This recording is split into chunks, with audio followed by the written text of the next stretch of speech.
Our guest today is Bill Simmons, and he is a podcast juggernaut. He is the head. I like that word. He's the head juggernaut. of The Ringer on Spotify, and it's a huge, huge network of podcasts. He's a sports guy from Boston. He's been all over ESPN, and we go over that. But the main feature of this particular episode, which I had a lot of fun with, is he said after, I want to talk about Saturday Night Live. And so David and I have never been asked this many questions by a guest. And so we go over a lot of SNL stuff, inside baseball. I think we got to stuff that we've not talked about in the ways we talked about. So I really enjoyed it with Bill Simmons. Yeah, he's a deep diver. He knows everything. And, you know, the funny part was, Dana, we had a lot of questions about, is the NFL fixed and this and that. I had a lot of questions for him about sports. And I asked one. And then he goes, I want to talk about SNL with you guys. And I'm like, well, it wasn't really interviewing us. So he just talked about different favorite things, and we got some backstory on him. Yeah, he's a very interesting character. He'll talk about anything. The financing and podcasting, movies that he's a fanatic about, and gambling, sports gambling, sports. He talks about the Super Bowl and just a lot of SNL. He is maybe, I'd have to say, is he the biggest fan of just SNL that we may have ever interviewed. So that's interesting in itself. He knew more than anyone. And we did a pretty long one. He could have gone on, I think, much longer. But we both had to use the bathroom. So we turned out.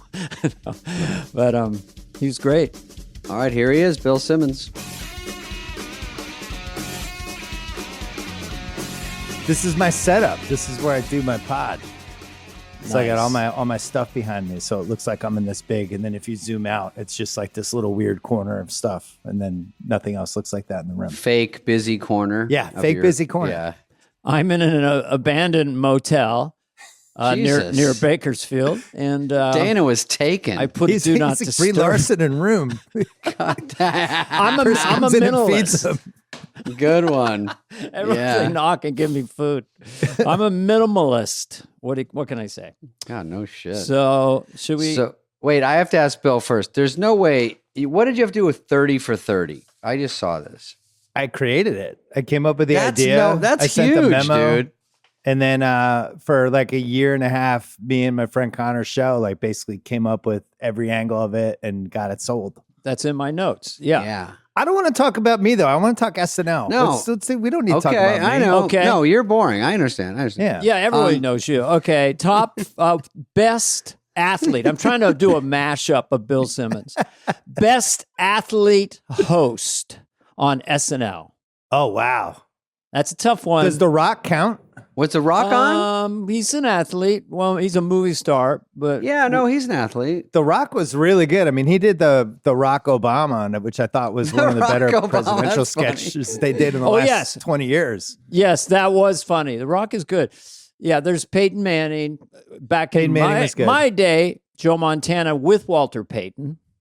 Yeah, but I mean, Montana was in one of the iconic sketches of the late 80s, that I'm going to go upstairs and masturbate, which was nobody could believe he did that back in the day. I was like, oh my God, Joe Montana said masturbate. And you know what? Fun fact, talk about how competitive Joe Montana is.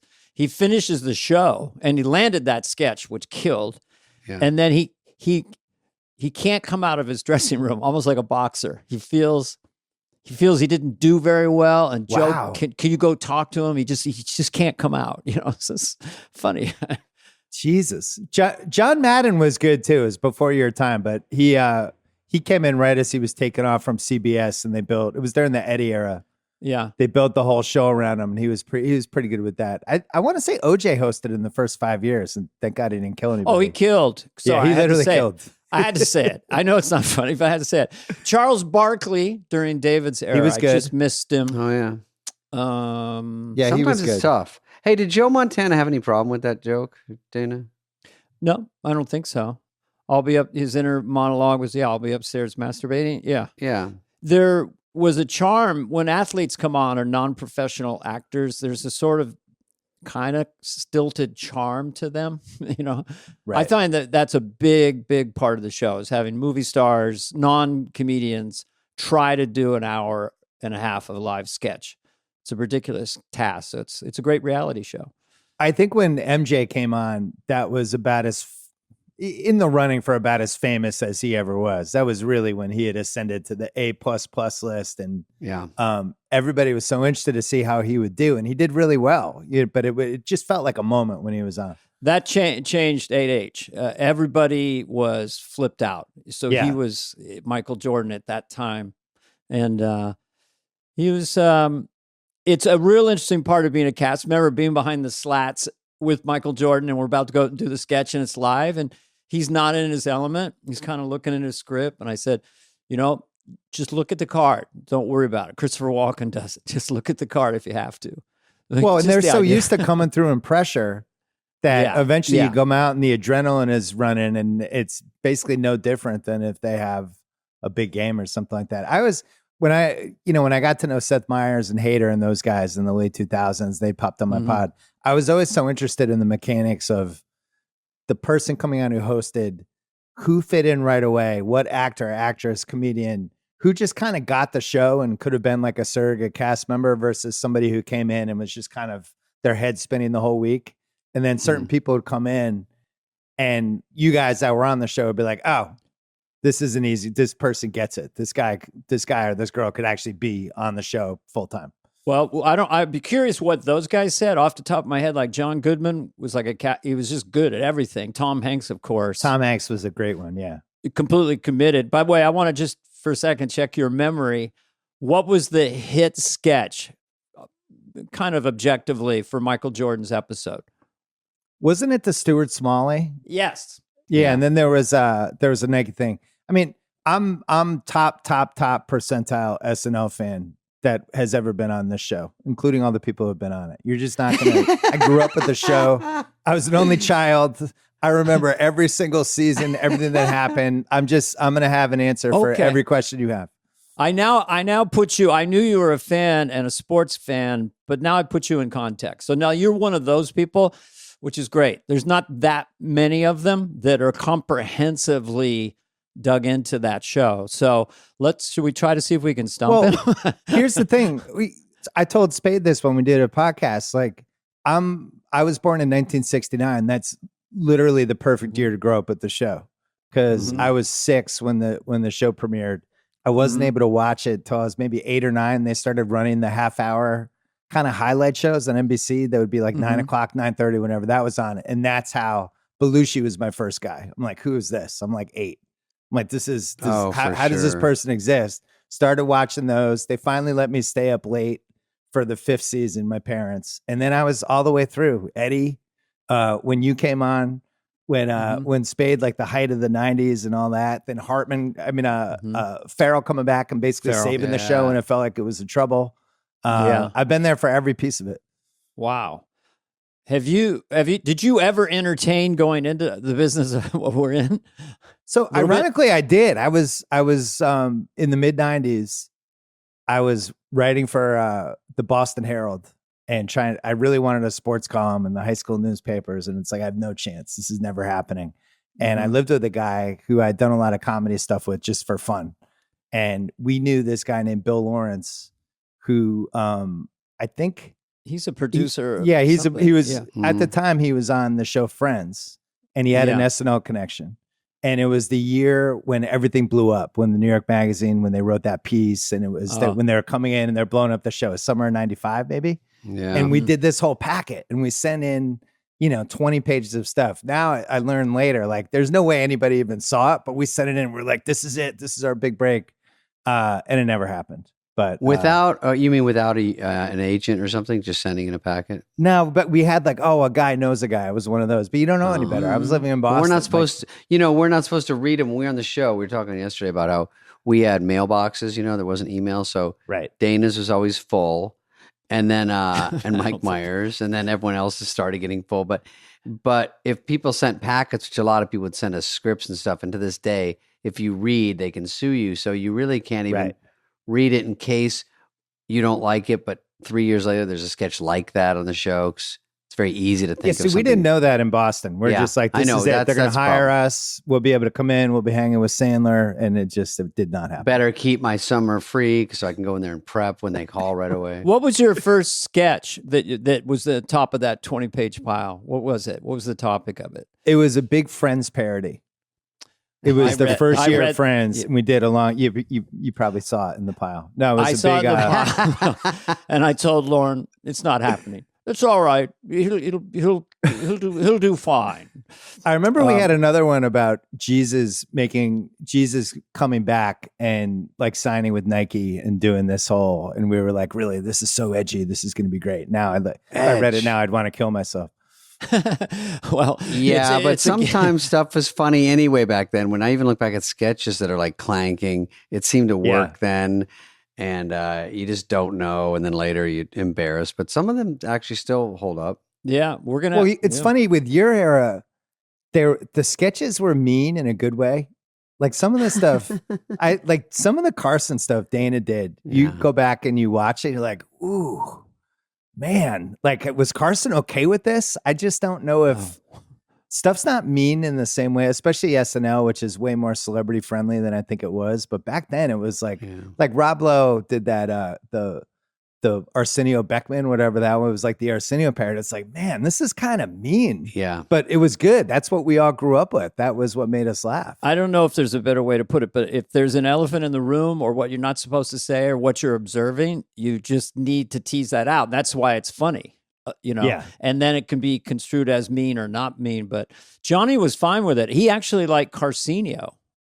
He said, they're making fun of Arsenio as much as they're making fun of us.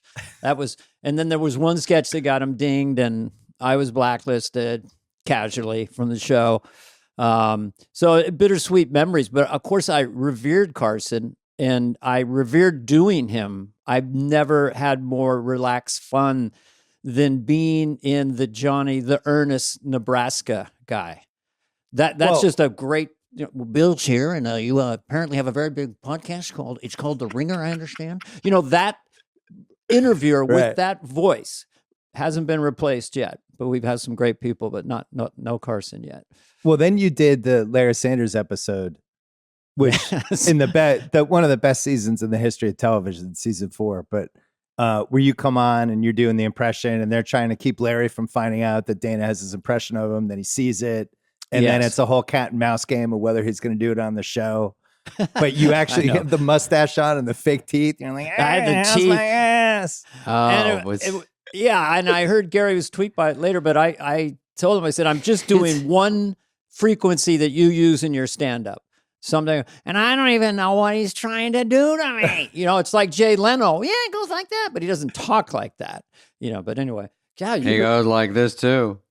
I do think that was different way back in the day, where you would take a piece of something, and both of you guys did it. You take a piece of whatever, and then you blow it out, and now it'd become the impersonation, right? Like Will Ferrell did that with when he was doing W. He took like small pieces of it. It wasn't even close to being W. You did that when you did George Bush Sr., same thing. Oh, yeah. Now I feel like when they're doing the impressions, it's more like a dead-on impersonation of somebody is the trend now. But back then it was like, I'm going to take this one piece and go crazy with it. I'm doing it with Biden currently because you need to, I said this yesterday, but my latest toy is so abstract. It's the only one who understand Biden is Hunter. So then I can do Biden of anything. Hey, Dad, what's going on? Yeah, it just goes to people's side. Oh, no, I already ate. Maybe tomorrow night. Yeah, because I said, sure. Yeah, 7:30 is great. Okay.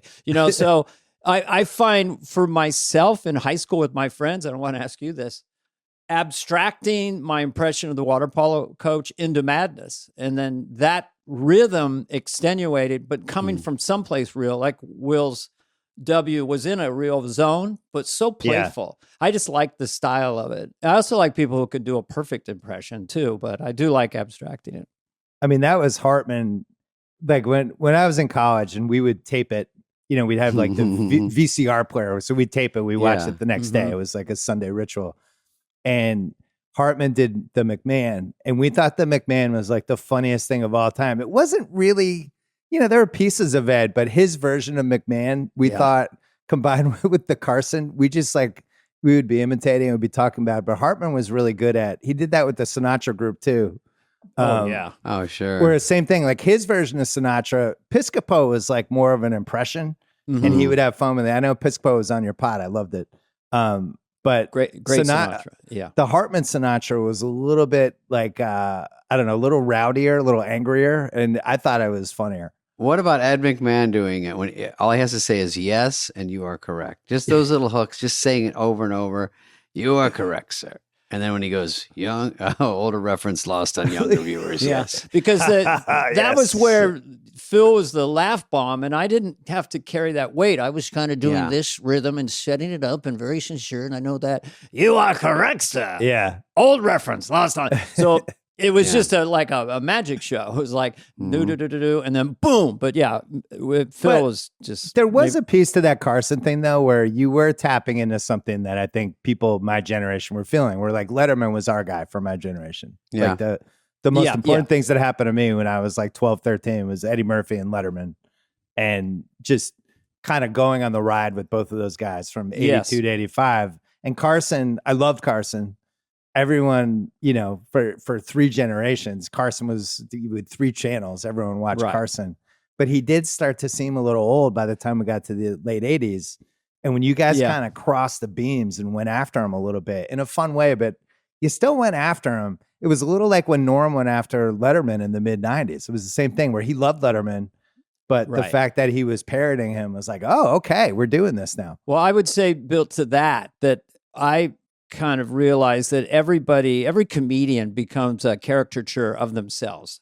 Like, am I looking at this comedian and maybe actor or whatever, or am I looking at an impersonator?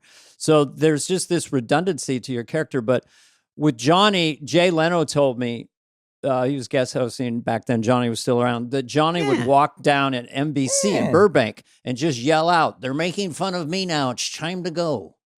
So that was Johnny, who's obviously was very bright, kind of reading the tea leaves, And then you never went on again, right? I didn't. Well, so what happened when you did Dennis Miller, who you were friends with, who used to be on the show, and then you did Dennis Miller cooking? But did he like that? Did he think it was funny? Well, Robert Smigel writes these pieces that are brilliant, and they're a little cutting. Because I was good friends with Dennis, I just called him, and said, we're doing the cooking show, the thing. And he goes, okay, that's all right. I mean, it's hard to say no, even though you don't like it. I don't think anyone really likes an impression when it's like getting a caricature, on it's all the things you're fearful of yourself. Yeah, all the things you don't like. Right. They did me about 3 weeks after I left SNL. I'm like, let me get out of the building. Jesus, let the body get cold. Fucking like, well, you had Terry Hatcher sitting next to you for the Spade in America that time.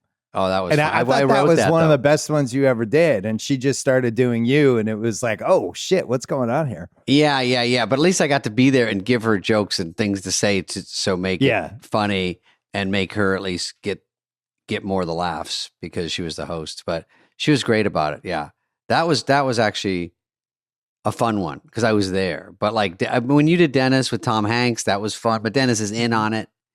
And then I think he doesn't mind, and he sort of is that way, and his voice is so perfect to do. I think he was always cool about it, and he's so great. And it's so when you have a way of speaking that can be, it's just very unique, and I think that's ultimately. It was just from hanging out with Dennis a lot and touring with Dennis, and just extrapolating that attitude. But I was standing outside a hotel. Dennis and I were playing Dallas or something. And I said, just hit me that your whole comic motif is like, life is really fucked and it's really hard. Like, so because the car at the airport, the car gets you to the gig, right? But when you do the gig the next morning, the car's always late, which I pointed that out to Dennis. And then he laughed so hard, me going dark, They got us in, but now fuck it. Now it's a half hour late, flight's leaving, And he died with that. But I just think that attitude is still so funny to me. Billy Simmons, huh? SNL cat. All right, got the photographic memory like a Junior Kreskin here. So funny. Yeah, Kreskin's always in there. We golfed once in Palm Springs, and he goes, we drive all the way there. And he goes, you want to go golf in Palm Springs? I was like a newer comic. And he goes, I go, yeah. So he goes, yeah, okay, I'll meet you out there. I'm like, we don't want to drive together? Like, okay. So we drive all the way 2 out hour there. drive. Yeah. And then we get out there and then we're golfing. And I go, hey, how far to the green? He goes, hey, Spud, you don't have to worry about the green for another fucking 9 shots. All right. Hit it as hard as you can. And I'm like, okay. And then, because we were, I don't know. And then he hits 2 bad shots in a row and he goes, fuck. And I'm heading back. I go, back home to LA. He goes, yeah, fuck that. I go, Dennis, you're too hard to deal with. Come on, like, we're having fun. Everything's cool. But I looked up to him so much, I couldn't really talk back to him or bust his balls too much. It took so long to get to that point. But he's still always above me, better joke, right? It's always that thing growing up. Well, who do you look at? That's why when people come on the show, I still have a reverence to certain people because I got there with Dana, with all these guys, because they were always the ones that I looked up to going on. And then if you ever get in a movie where kids come to you and say, hey, we watch Benchwarmers or we watch whatever. And then you go, if this is anything close to what it was like when I would watch movies and I saw someone from that movie, I would have fucking freaked out. Because that's all that mattered in my life was those movies.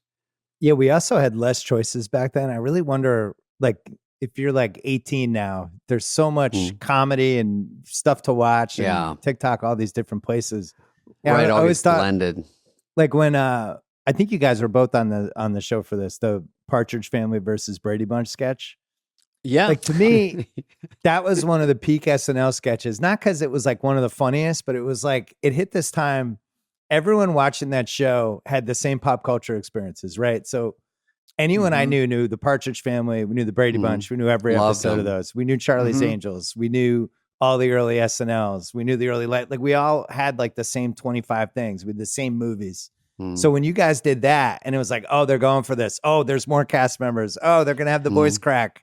And I don't know how you would do that now in 2024, because I don't know if 15, 20 years ago, people like at age 22, like one 19 would have all the could same encompass all that experiences. stuff. Yeah, I don't know if it exists. I mean, the biggest show currently kind of is The Bear, which is a great show. But, you know, how far can it reach compared to primetime? I got canceled from a sitcom and we were doing Mickey Rooney show, 24 share, or whether it was 30 million or it's just with 3 channels. It was insane. But we actually, to that sketch, we had Melanie Hutzel on, who was in it, and she wrote it, and we broke that sketch down for like a half hour on the podcast with her, just the Partridge Family and how it came together, the Brady Bunch mashup. Well, plus Susan Day was in it, which pushed it over the top. But I heard even Piscopo when he was on a couple weeks ago on your show, and he was talking about how they didn't feel like the show was doing that well, but yet 8 million people were watching or whatever it was. That's what it was like. Like we had 11 channels. So even if SNL was kind of failing, everyone was still watching it. And then when SNL started to come back with Eddie, it was like, this is great. SNL's back. And then they had the Billy Crystal season. Did you have a crush on Susan Day or not? I did. Oh my God. Come on. I mean, growing up with the Partridge Family, I was like, Dana liked David Cassidy, but me and you liked Susan Day. And well, then she had the LA Law comeback, which was like, all right. I was into it. Chrissy didn't talk much. Who's more attractive? Who's more attractive from that era? Elizabeth Montgomery or Susan Day? Susan Day. I felt like Elizabeth Montgomery was a slightly older generation, right? They still loved it. Thanks for answering that, Bill. No, there's 3 generations. There was like the Peggy Lipton, Belinda Montgomery generation. There was the Lindsay Wagner, Linda Carter, Cheryl Ladd, Jacqueline Smith generation. With Susan I was Day. such an easy sell. God damn. Oh, yeah, I was into everybody. All the above. Blythe Danner? The Charlie's Angels. Yeah. Blythe Danner. Then we moved to the Dukes of Hazzard, Fall Guy, Heather Thomas, Catherine Bach, that era. Yeah. I mean, you were watching a lot of TV. I was an only child. I was watching sports and TV. What else was I? And reading books. What else was I going to do? Me too. I know all those shows.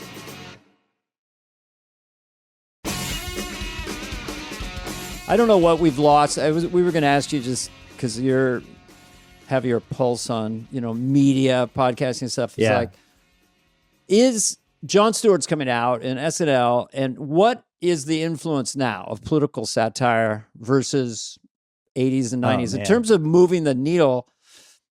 I like that phrase. So anyway, talk to that if you want to. Well, SNL had a huge part with this. I would say maybe the biggest.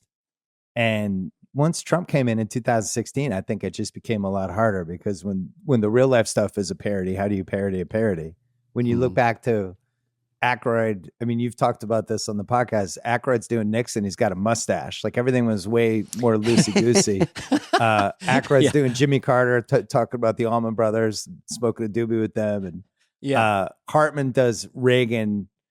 I mean, the Reagan sketch where Reagan's pretending he's out of it and then everybody leaves the room. And I mean, it's one of the great sketches they've ever done. Yeah. And then once they figured out the debates, the 88 debate, I think, was huge with the Dukakis and Bush. And there was just and Lovitz doing I can't believe I'm losing this guy. I think from 88 all the way through Sarah Palin, SNL really was kind of shaping how people thought in a lot of ways. To me, like the Sarah Palin thing still makes me mad because when they had her on with Tina, I felt like that's when something shifted and the celebrity cameo became as important for the show as making fun of these people. And that to me is like the line in the sand when the show started to change a little bit. Dana, they'd have 32 cast members, then they'd bring on stars to play people and not use the cast. I see. I would be furious. We had a lot of cameos.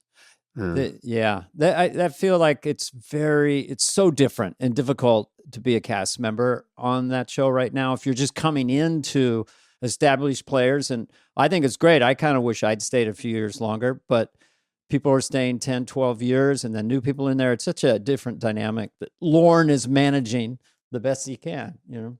I thought you stayed the perfect amount of time. Well, I definitely, because Wayne's World hit and my political impressions hit, I got sort of freakily really big, really fast, maybe too big, you know? And so I had so much stuff coming at me, I was almost confused as to what to do. But later on, I realized that my own attention deficit disorder and sketch comedy, I was like a fish in water in that. That's why I went back to it in 97 with the Dana Carvey show. Enough about me. Loaded. What about, I'm asking about podcast superstars. What's next for Meghan and Harry? Because Didn't you say something about you've commented? No, I love. Use a great word. Said something in the past. No, it's a great word. But is it Hallmark movies now? What's next? What would be the best move?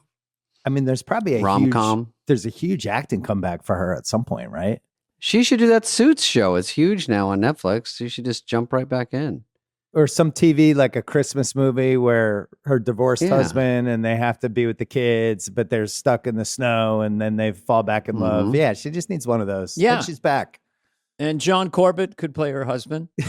No, he's just a friend of mine. But because all she needs is one thing like that to get big ratings, just out of curiosity factor, and she's back in Hollywood. I don't know why she's not jumping back in Hollywood. That was the biggest reason Suits took off again, though. I mean, of course, she was in it. Huge on Netflix. It's not a secret. Yeah. Do you think if Harry came out, I mean, he did some event in Vegas where he made fun of himself a little bit or told some jokes. I think that's the move for him. And it could be on this podcast or on yours. But or host SNL. Any kind of little, just in the lane of it being funny, he's aware of how people perceive him and stuff. I think it'd be, because they're just monolithic now. We don't really know what they're thinking. They release statements and here's one thing I've learned, Dana. And I've had my podcast since 2007. Not everybody should have a podcast. Like, it's okay. It's not like a driver's license. You know, some people just can't do it. It's turning into it. It's sort of mandatory. Yeah. I just want to make a note because it seems like good for advice. The people listening, you don't all have to have one. It's okay. It's not like having an Instagram It sounds account. easy and it's kind of hard. It's hard, and you have to have some level of expertise on something. You have to have real authenticity. I mean, one of the reasons, like, think about all the reasons your show works. You have a relationship with each other. I'd want to listen to you guys talk anyway. You have this wealth of SNL related guests, but then also other comedians that could come on that feel comfortable with you. They tell stories. I hear things maybe I didn't know, and I just feel like I'm hanging out with you guys. Like, podcasting's not that hard. But people always over and over again make it hard, and they try to do the idea versus to look at what actually works, which is like, do I want to spend time with the host or not? over and over again. It's, do I want to spend time with these people or not, or this person? And that's what works. Where do you interject? Because my, people tell me about outrage. Outrage, if it's outrageous, it's contagious. A lot of podcasts kind of harbor in, the idea of clicks and trending. You have the hot take that gets there first. And there's that lane. We want to make people feel good and be interesting, but we don't. Should David and I have a feud, we can cut this part out, but should we find a way to get really mad at each other? But that lane, I mean, you guys are good. You guys are doing great. Spade maybe every month could just take a flying pot shot at somebody to see if it could maybe get in a couple places. See if I still got it. Out of nowhere, jumping off the top rope, flying elbow on somebody. Yeah, I mess around. I want to, believe me, I want to a lot of times. Instead of fly on the wall, fly on the minute, and you bring back Hollywood Minute, but it's part of our show. Wait, can we talk about Hollywood Minute for a second? Yeah, sure. One of the iconic update reoccurring things that David did. Did Hollywood Minute create Twitter? Ooh. Yeah. How about that? Yeah. I think you should take credit for that. It was a precursor for sure. It's basically Twitter. You watch it and it's just like he's throwing out these one-liners with a picture. One-liners about a photo. Yeah. I think you should talk to Elon, maybe see if you can get a cut. God damn, I don't know. I sometimes hear old Hollywood Minute jokes and I go, God damn. Like some of them are pretty rough. But I think for back in the day when it was just fawning over celebrities, that was the only hook it had. It was like if someone doesn't really know anyone or you don't know me and I've got sort of an innocent look and then really, hopefully cleverly. And that's another thing is a lot of the writers, I was going to say, are trying to use me to get through me, even through sketches, through Dana. They want to get stuff out there, even if it's like anger and they go, you should do this because they don't have a way to do it. They go, I can funnel it through one of these clowns and get it out there, and then I'll be on the side going, "Yeah, fuck that guy."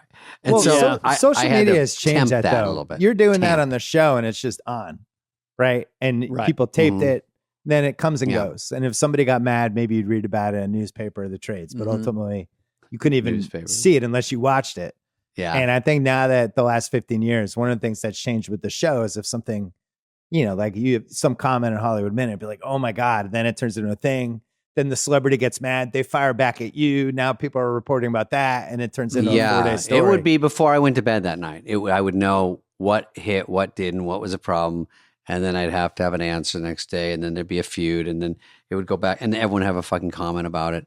I think that keeps SNL, really helps it, because if I don't see a sketch, now I follow them, so if I don't see a sketch, I can watch it Sunday morning. They're just like, sketch, like broken out, monologue, this, that, and that's kind of a smart way to sift through to see what's going on there lately.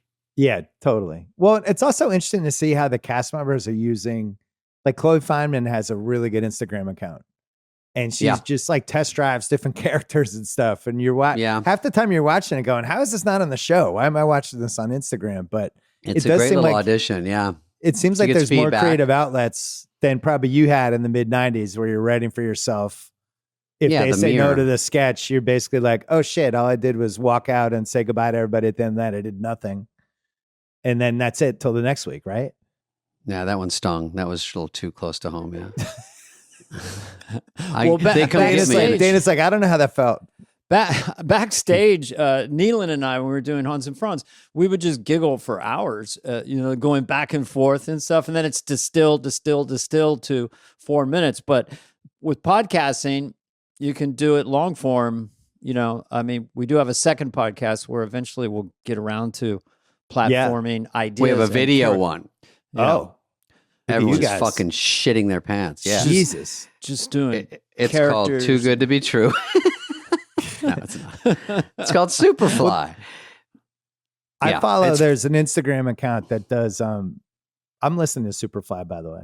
You've done like 3-4 episodes. I like it because you're just bouncing around. You're just doing your thing. We're still getting into it, getting used to it. It's harder than we thought. Yeah. Well, you guys are buddies though. You're fine. There's this Instagram account that runs all these old sketches, and they ran Comedy Killers from Nealon's.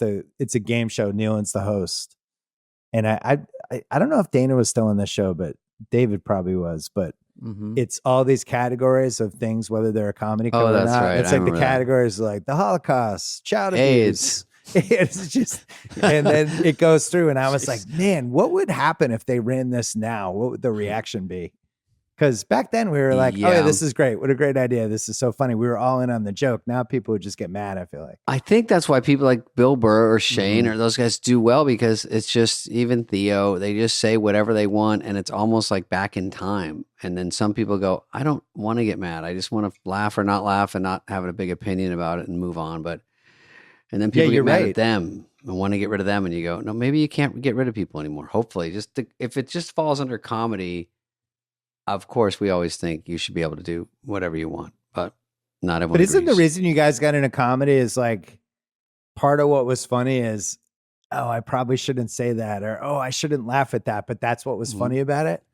And now the fear, there feels like there's more fear than we've ever had with comedy. But I agree with you that it's coming back, because my son's 16 and he loves Shane Gillis, and he, like, that generation, I think, is ready to see somebody kind of dance close to the line again. Right. They went from the super pampered, super everyone's scared to do anything, and the new people are like, hey, fuck it, let's get back to just laughing and doing jokes, and not, because it's all down to like 5 jokes you're allowed to use, and then everyone's like, okay, I'll accept that one. That one didn't offend anyone. It has no corners on it. It's just the most generic, bland dog shit.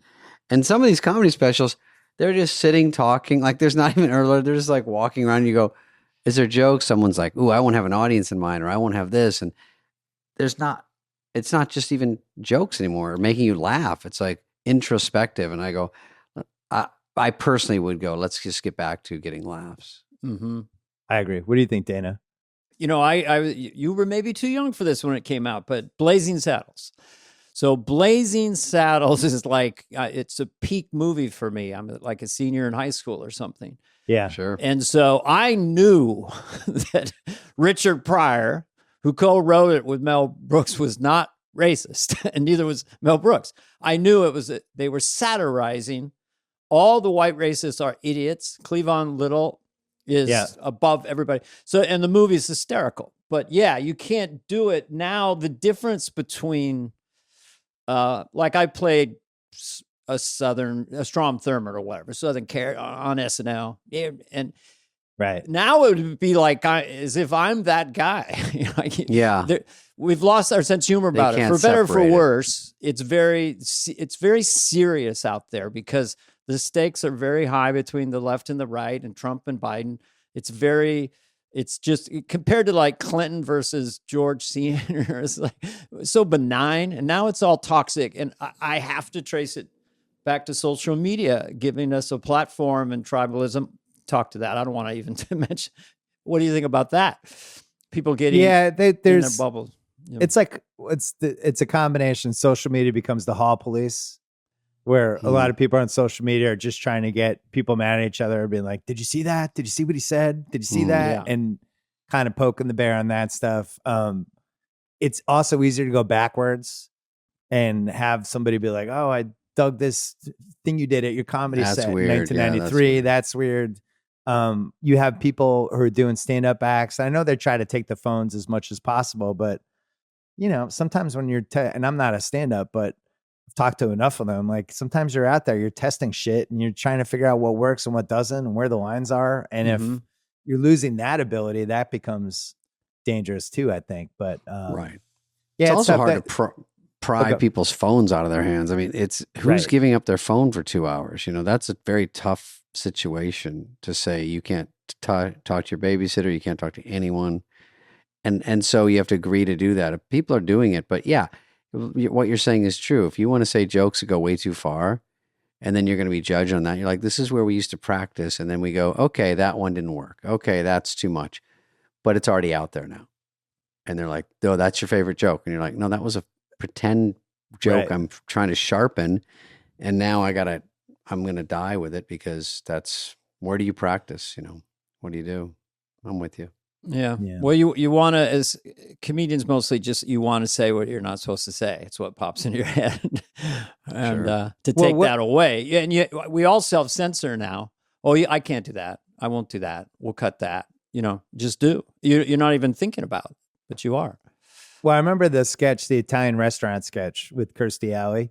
when you're the maitre d' and you're just like basically mauling the guests, which I'm half Italian. Sketch. So I love that because Italian restaurants really are actually like that. They're very touchy feely. And so you went for it. And there's that one part when the camera pans back and he's just got Victoria Jackson with her legs up. And he's like, and then by the end of it, they're just like licking the face and doing all that. I don't even know if, I'm not even positive that would fly now. I don't know. I just don't know. It's like right on the line. But what I would tell people who've seen it or offended, whatever, is I asked Kirstie Alley, are you okay with this? Yeah, she's amazing in it. And she lets everything go. Yeah. Who Some cares? people are there to say whatever. Let's do anything you want to me, and whatever's the funniest, and they trust you, and then it's way funnier than the people that are stiff and worried about it. That's the best. And we did it in dress where I go over to the table and Victoria goes back. I have her legs up around my shoulders and I'm talking to everyone sort of. And then apparently the censorship people said, hey, chill that a little bit. But somehow Smigel pretended to, or Rob Schneider, I can't remember, pretended to try to get to me before that. But that was probably once I was in that position in 8H, I go, one of the biggest laughs I've ever been part of was that. But had the honor to be associated to your point, couldn't do it today. We're going to have, I don't know if we had her already, Sharon Stone. There's a sketch that has 16 million on YouTube where we are sort of ogling her. She's going through airport security. Oh, look. And I play a man from Indonesia or something. Oh, look. Can we take you? And we're taking her clothes.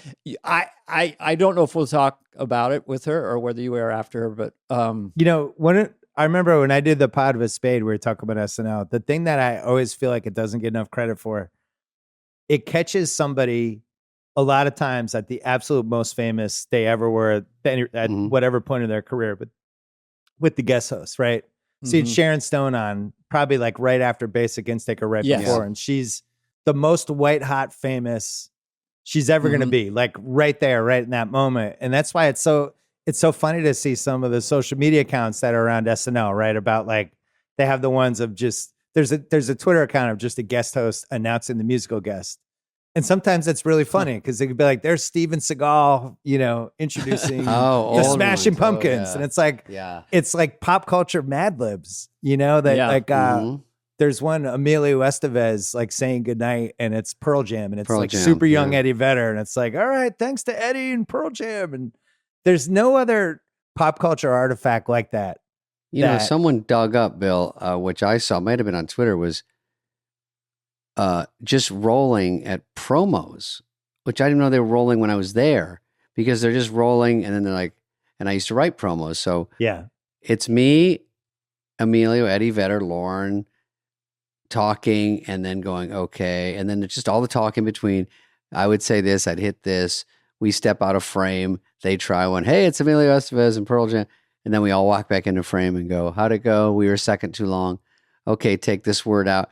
It's riveting for me to go like, there's me. It's almost like watching that Beatles thing where you go, there's something I didn't know about and they're filming and it just a little sliver of time in one of my favorite things in the world and just doing it and just the boring daily grind of that place. And you go, it's so fucking cool. Well, for both of you, it's like all that stuff must be like these random home movies that are in your attic. But meanwhile, like 20 million people have seen them.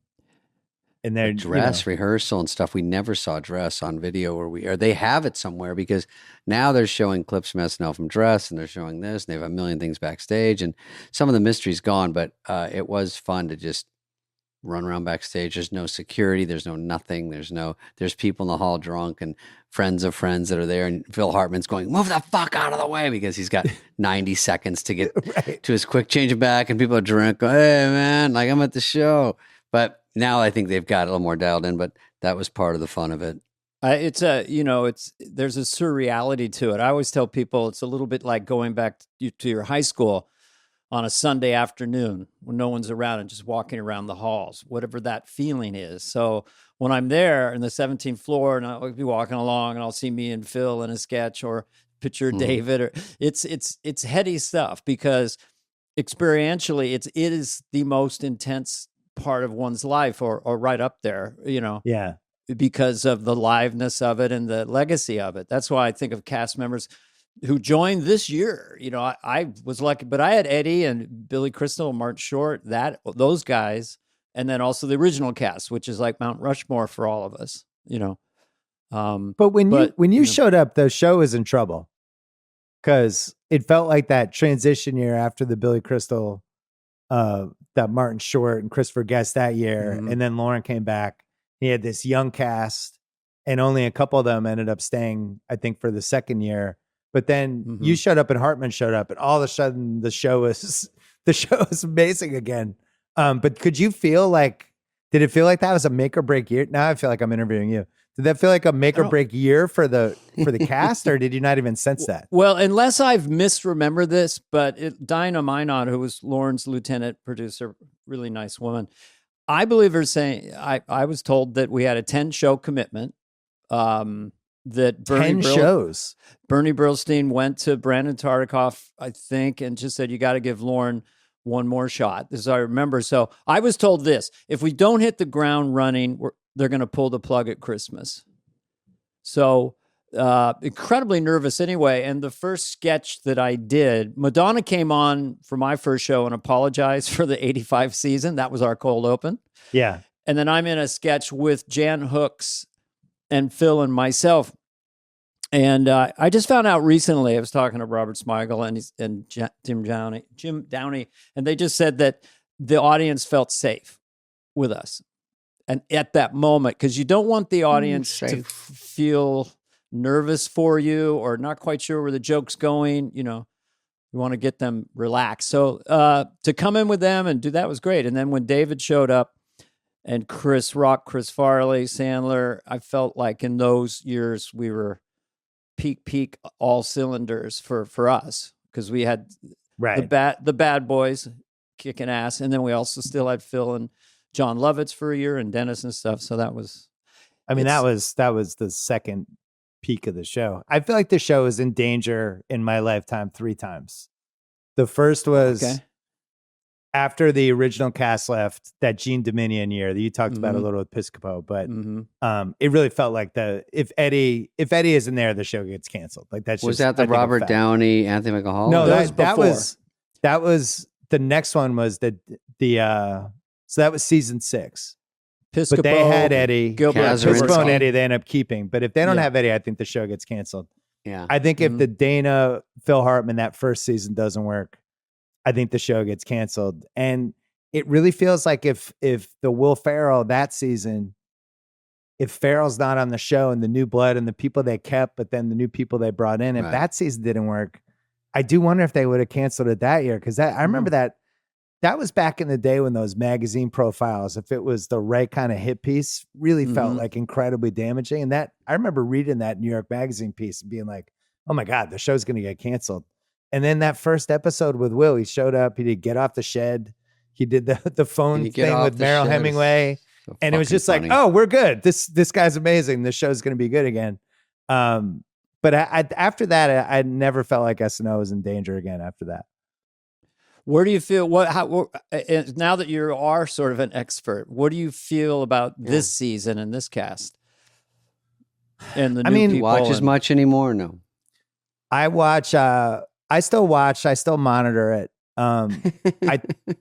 I think they've made the mistake the last decade of too many cast members, which I think you can always trace. It's hard when to get the show to know. Is struggling. Yeah.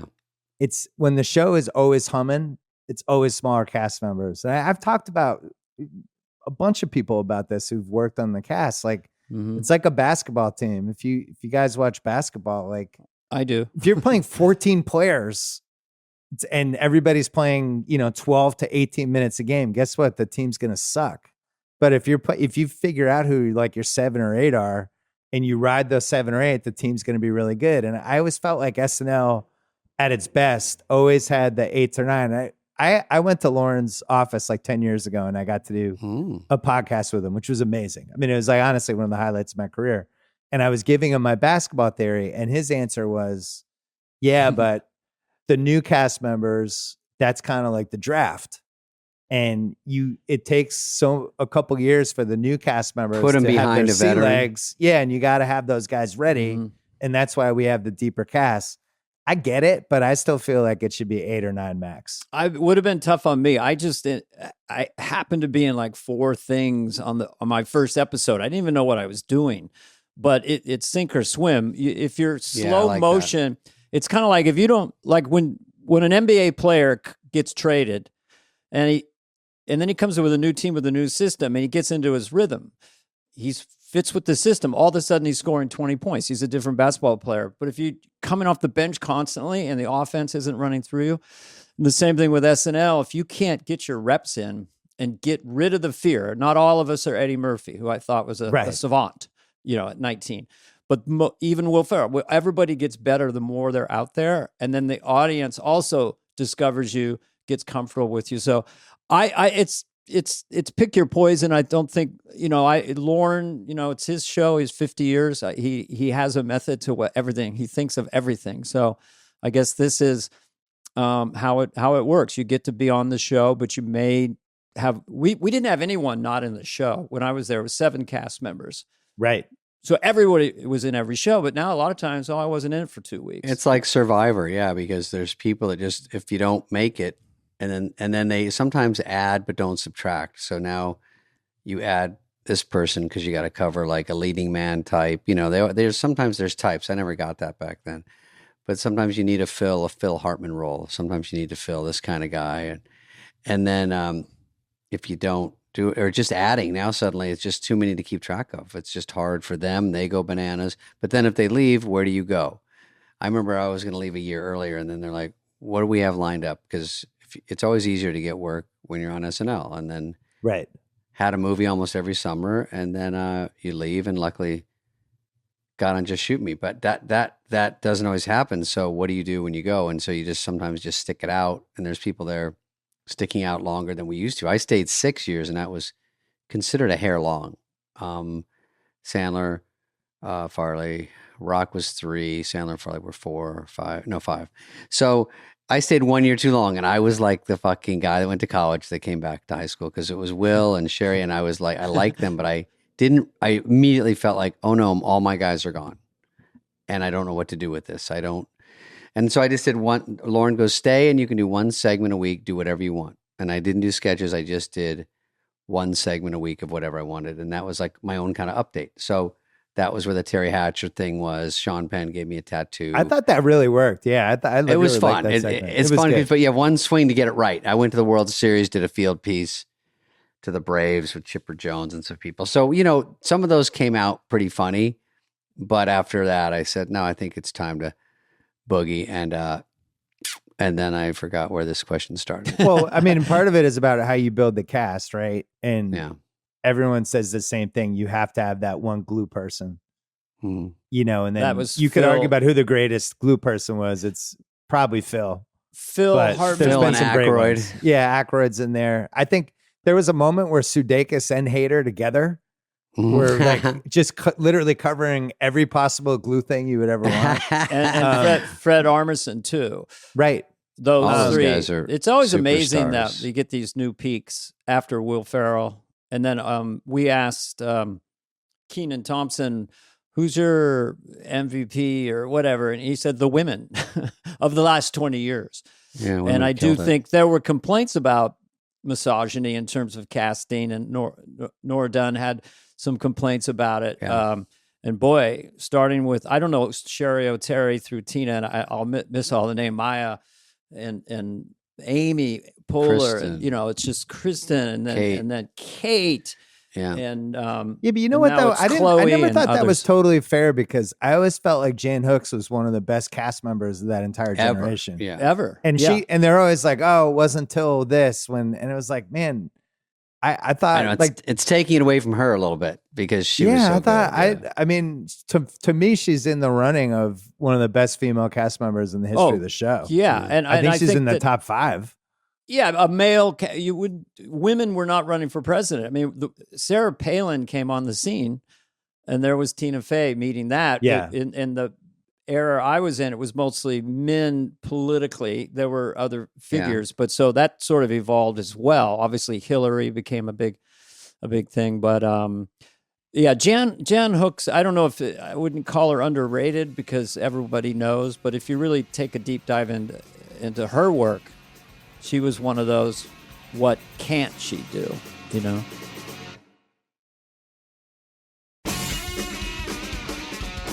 Bill, who's your starting five if you took out the original cast? That's they're too good. They don't count. And take us out. Yeah, take us out. He's like, you don't have to worry about that. Yeah, no, I got that. Dana's got a real Mount Rushmore. He's got a legitimate Mount Rushmore case. He really does. I really have to say, I'll give it to Dana. Okay, take Dana out. I get people who think I'm an impressionist, like Rich Little when I meet him at airports and stuff. You did the best impressionist, and I go, well, but what about Church Lady and Garth? And they go, oh, that's kind of flattering. Okay, go ahead. I think Hartman and Eddie and Farrell. Yep. Just all the different stuff they could do. They just had it. Like, it's almost like instead of just naming five, it's almost like who can't be left out. And I think you have to mention those three, and you have to mention Dana. You have to mention Dana. And if you're pulling the original, if you're saying that's off limits, that's tough for me because I think Gilda was the best female cast member they ever had. And it's not a popular opinion because it was 100 million years ago and people barely remember it. But man, if you go back and you look at all the stuff she did, she was so good, so talented, so famous that she had her own Broadway show. Like, how many cast members in the history of SNL could be like, you're so good at this, we're going to have a show called Gilda Live and you're going to do all your characters. It's like impossible. I'm not going to fight young Gilda. Yeah. I mean, Gilda, I mean, really all these girls, the women today will probably be like, they looked up to Gilda. I'm sure like we looked up to I looked up to Gilda too. I mean, geez, I would watch her and I didn't realize how hard what she was doing was. I would see characters and just think that was the people. And then later go, oh, they're doing different. I don't know what's going on, you know? I actually thought the last 20 years, I thought Maya Rudolph was my favorite female cast member. I thought she could do the most. I just thought she was incredibly talented. I know she has like 4 or 5 kids. Like she's definitely gone the family direction a little bit, but I think she was like, I just thought like she was one of those, she could literally do anything. Well, it's almost like you could make 3 or 4 packs for people like just Maya, Amy. You could do top 20. You could do top 50. And then you have Armisen and Sudeikis and Bill Hader, maybe the best ever. You know, so it's just a fun game. It's a way to celebrate the show. For me, my thought about Gilda is the charisma and the likability was at the highest I'd ever seen of any cast member. I mean, there was an adorability thing about her. She's playing a little girl on a bed. It's just herself. She's so committed. There was just this kind of other level of likability or adorability, whatever quotient you want to call it. Who do you have as your number one? Maybe you're too close to this and can't answer, but number one weekend update. Well, I have to bifurcate them in a way. Like Chevy was the original. And so when I'm watching that show, he was just, no wonder he's a movie star. You know, he was such so a good great. Vibe to watch Chevy. Yeah. Everything was funny. Everything was exciting. It was fun to watch. Dennis did 6 years solo. That's why I don't, when you had Tina and Jimmy Fallon and stuff, it is a different kind of idea. I do think the current two, Michael and Colin, I have a great chemistry. They're getting even better and looser. They're tricking each other. Yeah. So I think they're really as good as it gets. But for a solo, night after night, I've never been around. And David would, Dennis is just such a brilliant joke writer, and he's a machine. So I would put him up there as the solo. I mean, Norm only did 2 years. It's different, right? Yeah. It was 2 years. Norm also had a thing you couldn't take your eyes off of him, when he was doing Update. That smile, the dimples. I mean, he looked like a movie star. He never played into it, but he looked like a full-blown movie star, especially in that era. And then the turns that his jokes would take. What do you call it, David? That style of his, like, OJ's not doing too well because he kills people, or whatever it was, The pauses. Yeah. Pauses and like this really bold turn. So it's fun to talk Michael about. Jackson says he'll never get married, mostly because he's gay. Yeah. It's like, Right. and then, but they let him do it. And then Yes. it's just hard to compete with that because that's just in a world of you weren't canceling people, he would have been canceled. I mean, there's so many things he said, and then he doesn't stand up. Or and he was doesn't mind walking uncancelable. people. Maybe He might have been just wouldn't have uncancelable. Yeah. cared. No, he doesn't care. And even later in his career, he would just do gigs and people come, they know what they're getting. So, But yeah, can I just talk to that for a second? Because Norm's, he wasn't stoned, but his eyes were all sparkly and he had a grin on his face. I saw him go on The View once with Barbara Walters and everyone, and they're just talking about presidents or something. And he gets into a casual thing, just soft selling it with that grin of his. Yeah, the Clintons, right? I mean, they're good. I think I like them, but I think they killed a guy, right? they kill too many people. That's one problem. And Barbara Walters didn't know who he was. It was just a comedian getting booked. Like, what are you? Wait, what? What are you saying? Hey, now that I think you're really great, right? But so his soft pedaling, he was almost like a country guy out in the town square or something. So they never landed hard in like a way with Norm. That was also part of his. I thought Dennis was the best, but Norm was my favorite. Okay, and well that's I don't good. know. I just felt like I didn't know if everyone was in on Norm. I didn't know anything. I'm living in Boston. We don't have the internet yet. I don't know how popular it is, but I just knew like me and my friends, we were like, this guy's probably getting fired soon. Let's just enjoy this for the 10 to 20 weeks. This is going to exist. Did he originate fake news or was that someone else? Did Norm say, and how's the Here's fake the news? fake Yeah, news. I think he did. Okay. Yeah, he did the note to self. Another interesting argument that people always have the same SNL arguments. Nobody has who are the best 5 people to just pop next to the Weekend Update guy for 4 minutes. Oh, for bits combo. Because that was Belushi. That was one of the things he didn't get enough credit for when he would come in and he would do different things. But he would do the guy that got super. I can't. He would do the one where he would just get super mad and end up with the but no, and then he'd go flying off the stage. I feel like he was the first one that got crazy, throwing his body Eddie around. Eddie was unbelievable. Eddie became famous. And then Sandler probably hit the hardest of anybody. Yeah. Because he could do the characters, he could do the songs. Like when he did the first time he did the Hanukkah song, like you go back and watch that clip, like people lose their fucking minds. Like it's like he's Leonard Skinner singing Freebird. He's a professional singer. It's unreal. Along with jokes, which is very rare, and he's cute. And then I remember when he did Crazy Spoonhead, he did all the Halloween things. He was killing. Yeah. And just commitment. I mean, Adam has that whatever he has, he's got it. Super likable charm. Yeah, and Hader, I think, is up there too for just popping on. Kate McKinnon was really good at it, just coming on, playing some crazy character. But it is like its own little skill set because it's like you're a basketball player, you're just coming in and you have to make like 5 threes in 2 minutes and get out of the game. Yep. Yeah, you did it. I mean, that's how you broke in, right? With sitting next to Dennis I think Miller. I was doing like little Hollywood minutes. Oh, that's all that was. Yeah, I guess I would come in and do those. But even if I did anything, I talked about going to concerts or whatever, you're sitting on a desk in the dark and you're like, and you know it's coming to you, which joke, and then you slide in and the cue cards, they point and they go like, you're up after this one.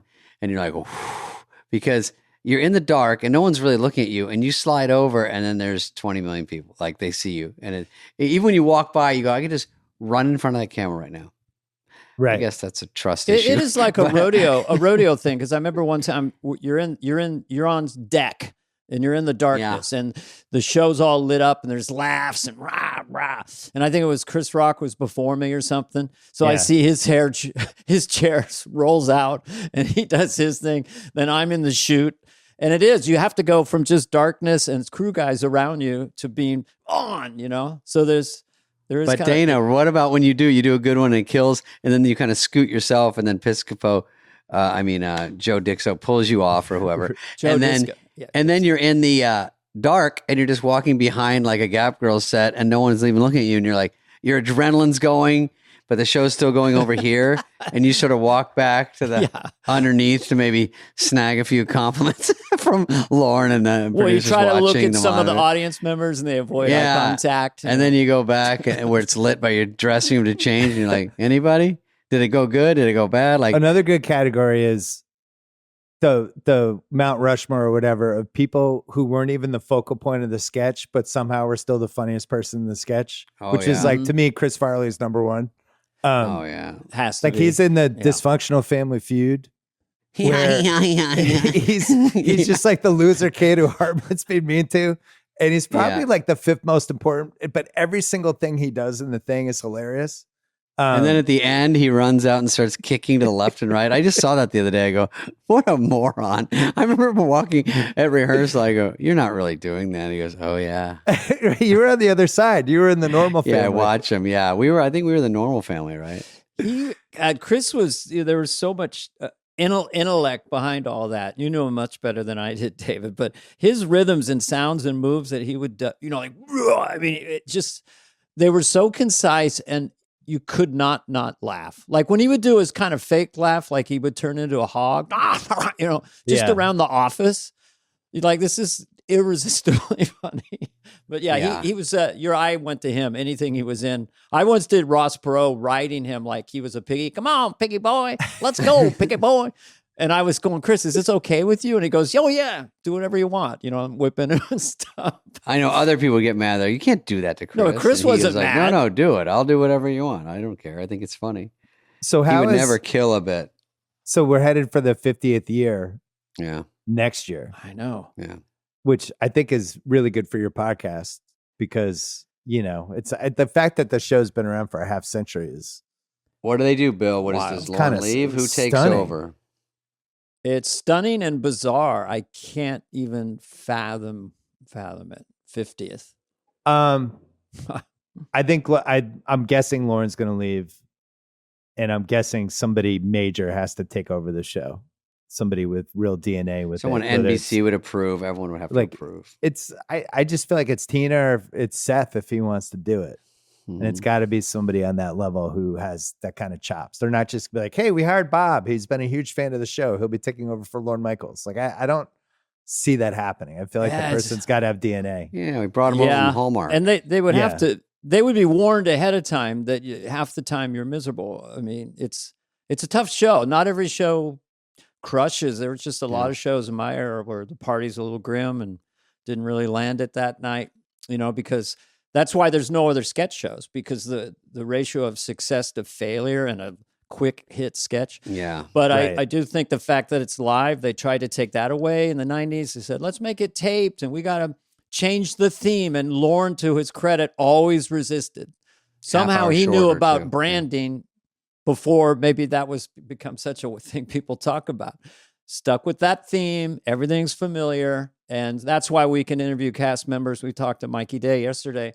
Right. He's on today. And we know everything. We told him that. We know the offices you're in. We know Lauren's there. It's still, but Lorne might just stay a few more years. I don't know. Who knows? Like the Patriots are going through this now. Bill Belichick just left and they hired a new coach and he's got a new coaching staff. And there's been a lot of stories about, whoa, things are so different. And, the coach talked to the media today and, oh my God, they have this, they're changing this part of the office and it's going to be this now. And everybody's like, because Belichick was there for 20 plus years. Yeah. And just any kind of change feels like the most substantial change ever.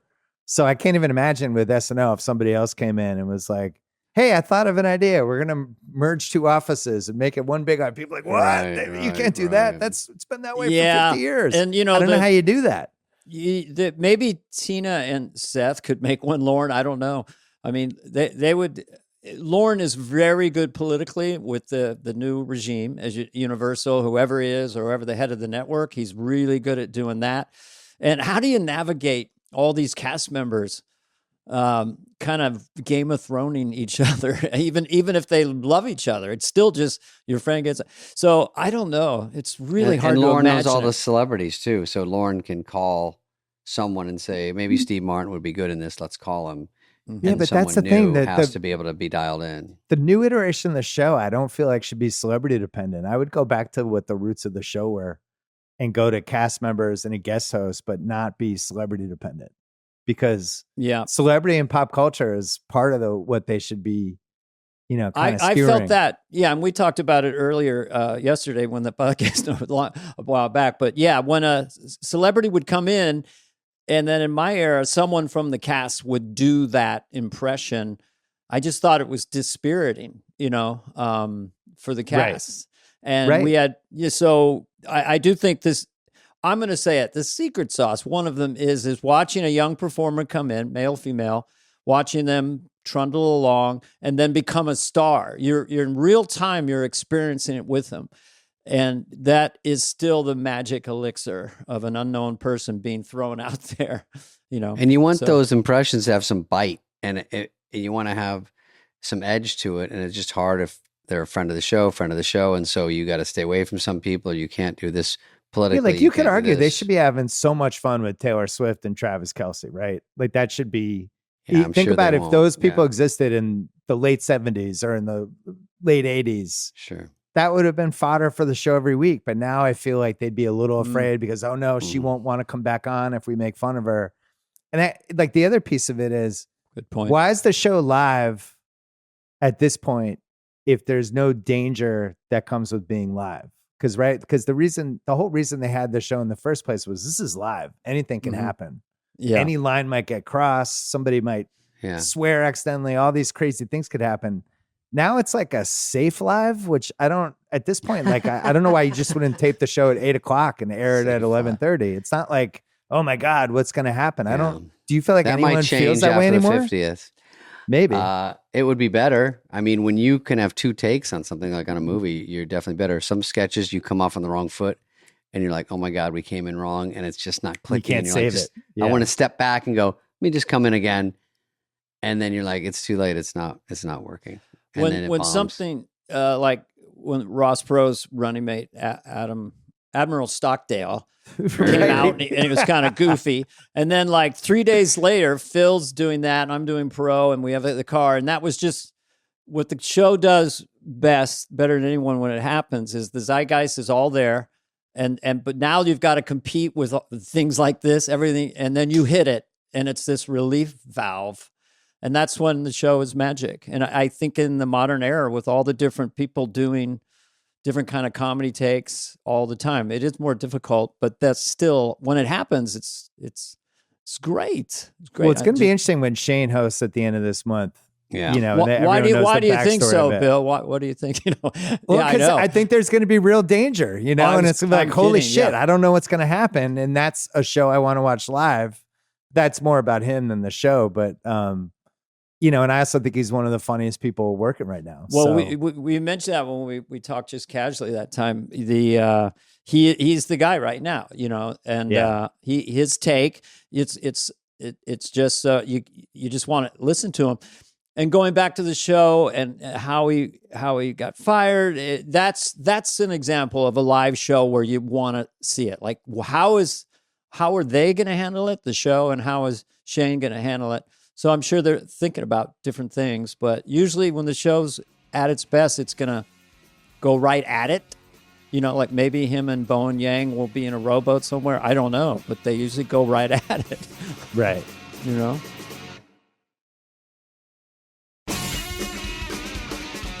Bill, I have don't get mad. I have a sports question.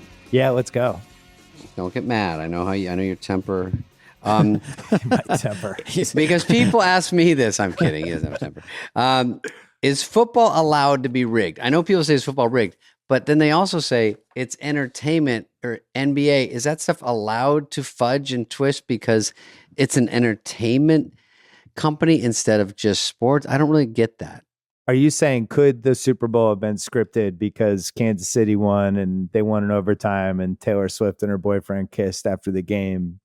That's part of it, and how beneficial that is. Or even I saw a thing with Shaquille. I see basketball players sometimes online saying, "Oh yeah, we're told the finals will be this long and who wins." And Shaq saying when he got drafted, David Stern said to him, "Where do you want to play, hot or cold?" And he said, "I want to play somewhere hot." And he goes, "Okay." And then the day of the draft, he goes, "It'll be Orlando." And then he's saying this, and he goes, "That's a famous story." Yeah, I mean, that's so weird. I never heard that story, and I go, "Is that so?" Are the ping pong balls really bouncing around, or is it? I don't know. It makes me think all this stuff, and then the defense is, we're an entertainment company. We don't have to play exactly by the rules. And you go, oh, like a movie. Like we have to make it fun to watch. Yeah, I don't think they can rig the games, but I used to write about this all the time. It's the same thing like how you guys would do impressions of people. I would always play up certain things and have fun with it. One of them was that David Stern, the old NBA commissioner, was, this like basically Vito Corleone and rigging all this stuff. And there was always this thing about when Patrick Ewing went to the Knicks. It was the first time they ever had the lottery. There were 7 envelopes, and he's reaching down and he grabs each one. And if you look briefly for like a split second, it looked like the Knicks one had a little bit of a crease on one of the sides. I felt it. Then there was a theory that they had frozen the envelope. So as he's feeling the envelope that was frozen, that was the one he picked. That's great. And it was like, whatever, like they just put it in like a carbon, whatever. So it was like freezing cold when he touched it. So he knew that was the one. But that was always a recurring bit about him. Same thing when Jordan got suspended, or when Jordan retired, there was always a thing. Oh no, actually Jordan got suspended for a year. The Shaq thing, that was always a story. There was stuff they did in the late 90s, early 2000s where the perfect team for the league and the ratings always seemed to win. And that, like most famously, it was a Philly versus Milwaukee, Allen Iverson. They're trying to get him into the finals of 2001, playing Milwaukee. And Philly shot like 100 more free throws than Milwaukee in the series. Yeah. There was the Kings-Lakers game, which I'm sure you guys remember, 2002, where if the Kings win game 6, they win the series. Everyone on the Kings fouled out. So you see stuff like that. I do think they can kind of nudge the officials to say, hey, man, we don't like how, Shaq is being defended. When they do this, you got to call it. And then they start calling it early, and the other team's like, wait, we were doing that last game. That's a foul now. Yeah. But yeah, there's because been some they fun can't conspiracy stuff. Players that spend their whole life playing as hard as they can to get where they're. It's just hard to buy. You're going to tell players not to play hard. But then you see like, you watch all these, like, which I would never see, a lot of Chiefs no holding calls, and then they just show over and over holding, and you go, so I mean, the refs can't see everywhere, but sometimes if they want to, they can always find a hold somewhere because it's kind of. I mean, that's the Patriots going 19-0 in the helmet catch. Where if you watch the helmet catch, like 4 guys are holding for Eli because he buys like an extra 4 seconds, and just holding all over. People are just getting mauled, and the refs are like, cool. And that was the year we had Spygate for the Patriots, and the commissioner's office was against them. So the Patriots fans have always felt like that game was. What's the penalty rate per game right now? Because it seems like when I watch the NFL, there's an incredible play, and then I immediately go looking for the flag. Yeah, flag pop up. Oh, flag! The best play I've ever seen. So I do think if you're going to rig professional sports and you want to kind of nudge it, that would be your way to do it without getting caught. That was when sports gambling really took off the last 15 years. One of the first edges the best gamblers had was the referee tendencies.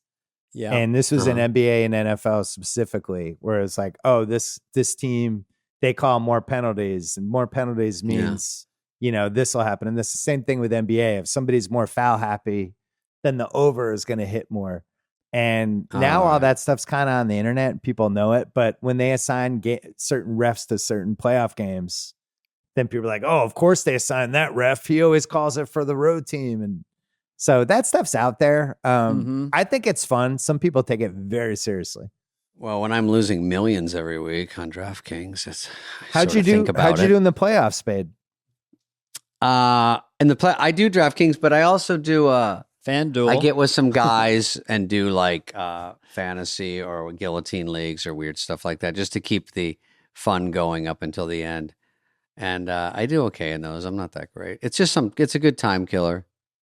I'm in the fantasy league with Jimmy's cousin and John Hamm and all those people, where it's 11 people in the league, but the winner gets to vote somebody out at the draft the next year, which I think is the single best rule.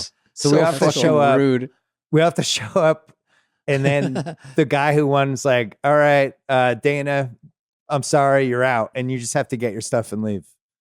And that's it. We don't see you for a year. Yeah, it's great. It's really, really, it gets super bitter. And you keep going lower and lower with people, or do you add a person? No, it's the same 11, but we have 10 people in the league every year, plus the guy who got voted out. So it's even. So they get to come back a year later. They can't get voted out, but then somebody else gets voted out. It has to be even, Dana. You don't understand. I'm going to ask you guys a question. I mean, I felt beat up after I watched the Super Bowl. Yeah. I don't think I've ever gotten that beat up. I'm from Bay Area, so I'm a Niner fan, but I like the Chiefs too. I'm not fanatical, but I was rooting for them.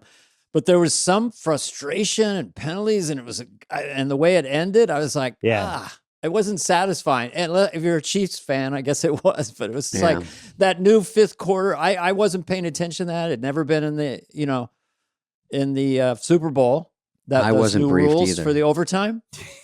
You were confused. It was one of those things people wrote about it, but nobody actually thought it was going to happen. So then when it was happening, there was so much strategy to it that none of us had really totally considered. And the Niners ended up choosing to go first. But I was saying this week, to me, it's like going second was such an advantage because you become the blackjack dealer. So the other guy's going first. You know exactly what they're going to do. And then you can decide what you need to do to match whatever they did, which is the advantage. But I don't think we realized that until we watched it. Because if you get a touchdown, you're not just going for two, probably, because you could win with a touchdown with an extra point. The Chiefs said that. They said if they were scoring, they were getting two. They were going to come back try to go for two. the game. Yeah. So I told my wife it was over. I said, "Oh no, Mahomes got the ball. They're going to do 4 downs." They moved back so fucking easily when they came back. I was like, "Oh, it's going to be prevent defense." And then it was just so predictable. Yeah. When one team is playing 3 downs punt, or they did get the field goal, and the other team is going to go 4 mentally. To move the ball. So, well, and then there's this inevitability with him, which I think all the best athletes have, where when the door is open like that, you're like, oh, here we go. Do you think he could host SNL, Patrick Mahomes? He's kind of quirky. I think I could host it. You know, we did the game we thought we would do. I gave him a little stutter. That was pretty good. I like that. Oh, I'm sure everybody does it on, No, that was, I haven't heard a lot of Mahomes. That was good. It's sort of like Pee Wee Herman. Yeah, it's easier about my voice. Now I'm doing Bobcat Goldthwait, but that's okay. Bobcat Goldthwait as Pat Mahomes. As Pat Mahomes. But yeah, he's a supernatural talent, a word I like to use a lot. He can host, what can you for say? sure. Well, you asked me about athlete host. I thought Kelsey was actually really good last year or 2 years ago whenever he did it. I thought he was solid. I think he'd be an actor. He's with CAA. There's a master plan. I love it. It's just to make him into an international movie star. And he probably has the looks and the charisma to do that. It's just kind of, The Rock did it and was open about it, I'm ready for action stars again. I feel like we're in such a weird spot. Like the era I grew up with, where we had Arnold and we had Sly, we had then Von Damme showed up and Seagal and all these dudes, and there was a new one every year, and we had like this embarrassment of riches. Carl Weathers had a chance. Had a chance. And now it's like it's all these Jason Statham guys. They know how to do this like choreographed kung fu stuff, and I don't know. I miss the days of just like these big dudes that we can kind of make fun of on a show like SNL. I like Seagal. I thought he was great. I thought some of those movies, his first 5 were great. Oh yeah, he's great. I was a legendary bad host. Though. Anybody seen Richie in the pool hall scene? One of the great scenes in movies. Anybody seen Richie? Anybody? He always played Italian dudes. He played like Nico Peretti and people like that. Even though he wasn't Italian. I didn't even know what that meant when I was a kid. I just kept going, "You better kick his fucking ass, dude." And there's like 8 guys, and he walks in and starts being a dick. And I go, once in my life, I just want to be this guy. Just go up to a bunch of guys that are looking at me and go, "The fuck are you looking at?" Just for once, and then beat the shit out of all of them. He was Steven Seagal when he hosted the show. As far as just this alpha male presence and stuff. And talking about how he could choke anyone out or beat anyone up. He was the perfect guy. He was the legendary reviled host, though, from your generation, right? Wasn't he the least favorite? There's others I wouldn't mention. I liked him. I did too. It's hard to act tough when you ask for a scrunchie because I found him fascinating. You'd go by the dressing room during the week and you'd hear a woman in a state of pleasure. It was just really interesting, Oh my God. Yeah. What a lover that guy was. I guess so. But he was just fun to talk to. What a trip. But he was a little offended by Hans and Franz. We had to rewrite it because he thought we were making fun of him in the read through. And then we rewrote it so that you could beat up Arnold. You're the only one who could beat up Arnold. But I like the guy. I don't know. I like it. There's worse hosts, but you can't really name everybody. It's just too rude to name them. No one's going to do that, Yeah, that becomes aggregated. It's like the Daily Mail. David Spade said so-and-so is they the quote most it for the rest host. of your life. Yeah. But Marcy Klein told us that she was the wrangler of the hosts over the years and producer. Hi, Marcy. And Lauren would say, so-and-so was in their dressing room. They're not coming out. So she would have to go in there and they'd be crying. And the show's on in 4 minutes or just having a panic attack. And so, you kind of have some empathy for the hosts. They're doing something that's impossible, Yeah. One of the things, because I loved all the books. Like there's this great book that came out, I'm going to say mid 80s. It's called, I think, Live from Saturday Night or something like that. But it's about the first 10 years of the show. And it was one of my favorite books. And then the oral histories came out with Jim Miller and Shales and a bunch of other stuff. But you'd read the history of the show and these things that happen, never expecting YouTube's coming and all these other things where you could actually just go back and watch. So there was always that legendary story of Belushi when he was so fucked up, he couldn't go, basically couldn't start. It was I think when Kate Jackson hosted and they were like, it's 50-50 whether he could die in the air if you put him on Lauren. And Lauren's like, I'll take those chances and puts him on and he's in the first sketch. So I've always read that story. And then you watch the clip and it's like, Belushi seems fine. He's fine. He's a tiny bit green, but it doesn't seem like he's going to die during the sketch. It sounds better. Yeah. Yeah. So sometimes the video doesn't match up whatever the story folklore. Was. Yeah. Dana, we gotta wrap up Bill, but anything else you have something good for Bill? It can be sports. It doesn't have to be. It can be anything. Well, I love sport. Well, I'm a big, like a lot of people now, but I was with the Warriors mentally with Nate Thurman and Rick Barry. Look at you. And so I've always been a fan of the Warriors. And of course, this era with Steph is amazing. I guess the rumor today, they're trying to get, which they're not going to get LeBron, are they? Yeah, it didn't happen. The trade deadline was last week. And then it mysteriously got leaked today that the Warriors tried to trade for LeBron and the Lakers said no, and LeBron didn't want to go there. So obviously the Lakers are leaking this because the Warriors are playing better. And they have good chemistry. And it's like, oh, actually, they were trying to trade a bunch of you for LeBron. Get in their heads. Yeah. So it felt, I thought, a little diabolical. Get Bronny. Yeah. Oh, they were trying to get LeBron, but we said no. It's like, all right, maybe. Don't you have to get the kid to get Bronny? Get Bronny to get LeBron? Well, the kid's had a rough freshman year in college. Yeah. So I'm not sure he's hopping into the draft sore right sub. away. Yeah, it's a tough one. He's like 5 points a game at USC. So this is my last question because I know you're a movie fanatic as well because you do the rewatches. I don't forget top 10, whatever movies that you can revisit throughout your life. Oh yeah. So I see The Godfather every year, pretty much. There's ones that you just see a lot of. So for me, Heat was the movie that started the rewatchables because we did on my podcast. It was the 20th anniversary, and me and my friend Chris Ryan were just like, let's just do a podcast about Heat. Fuck it, people loved it. So we created the rewatchables. What do you want to do? That was the first time Pacino went full scream, which is amazing. Pacino is crazy in that movie. Pacino has explained it after that he's playing the character like the guys on cocaine. Yeah. And it's like, we know. We saw Heat. We know that's what you're doing. He's like, she's got a great ass.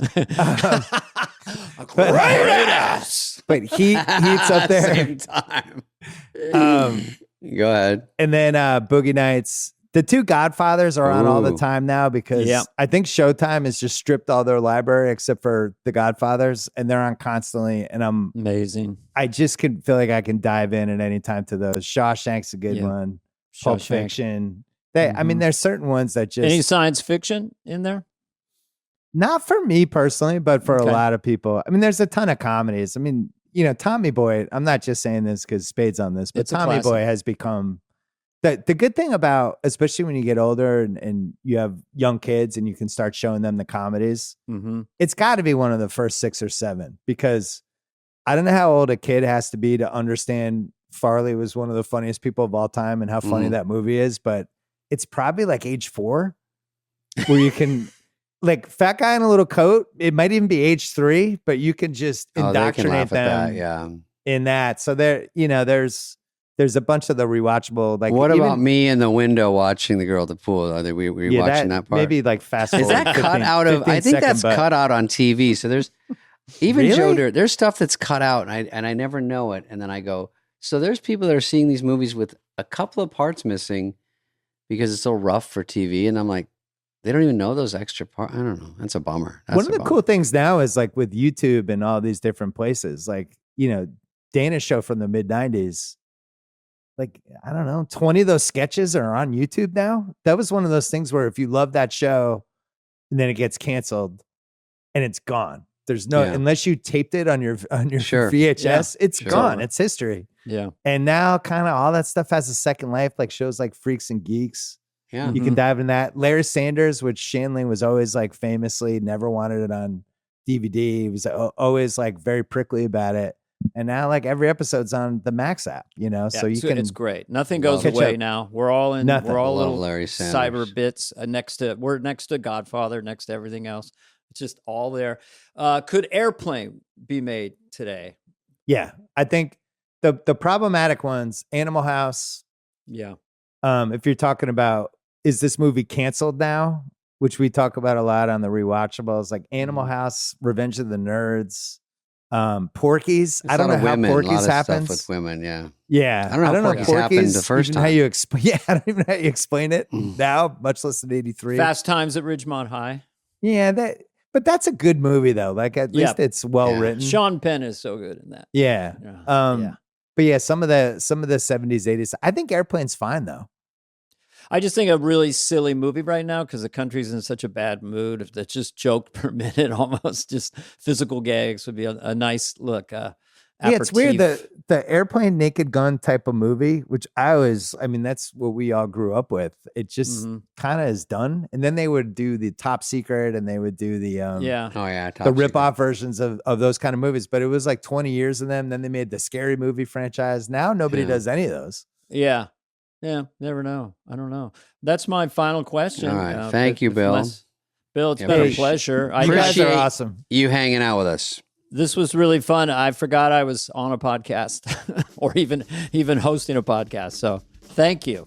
This was fantastic. I love you guys. You guys got a fantastic podcast. Okay, James Gaffigan. He has 28 kids and lives in a 1-bedroom apartment. Remember we asked him about that? And he's like, that's old. He had 7 kids in a 2-bedroom apartment. I go, why is this on your Wikipedia? You got to change this stuff. He's a funny guy, though. A lot of kids, a lot of stand-up. Very funny. A lot of huge specials.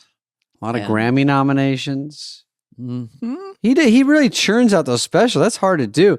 Dude, I'm going to tape one at the end of the year, I think. And I'm like, if I tape one and start from scratch, it's so hard. These guys that do it. It's so hard. Just call it David Spade Stories and just collect meter maids that hassled you. Or really, David Spade meandering. How about musings? That way they can't get mad. Yeah, I love anything that ends with, well, then they can't get mad. Yeah, smiles and nods. Who cares smiling. How about David Spade? Smile and nod along. No laughter, though. Just like, here's the title of my new special. Dana Carvey is David Spade. Oh, that's not bad. You get double algo. Well, I do different makeup. I look like you and I come out, I do it as you. I know. Everyone's like, are you guys the same person? Shut up. Hey, full disclosure. All right. Greg can cut this part. Back to who you're about to listen to. Jim Gaffigan is so funny. And he really breaks down how he does this. Breaks down is my favorite phrase. And he is someone who can, back to your point, kind of take 2 months, go back and forth to the nightclub, tape it, listen to it and meticulously fix anything that's not working. So he's like Jerry Seinfeld in that way. Yeah, highly he's disciplined. A wordsmith. I mean, I don't know if we talked about this. He went on the road to Europe and said, I'm going to write a whole special just about different countries. And he would go to cities and just talk about their city. It's so hard to do. It's so much of a challenge. Things like that are not in my playbook right at this moment. They will be. Well, I've booked a ticket for you to go to. You go to Brussels, and you take the train to Munich. By the time you get to Florence, 10 minutes right there. Yeah. They talk funny. That's the name Buzz of it. by Bangladesh, get a few minutes of material, every country.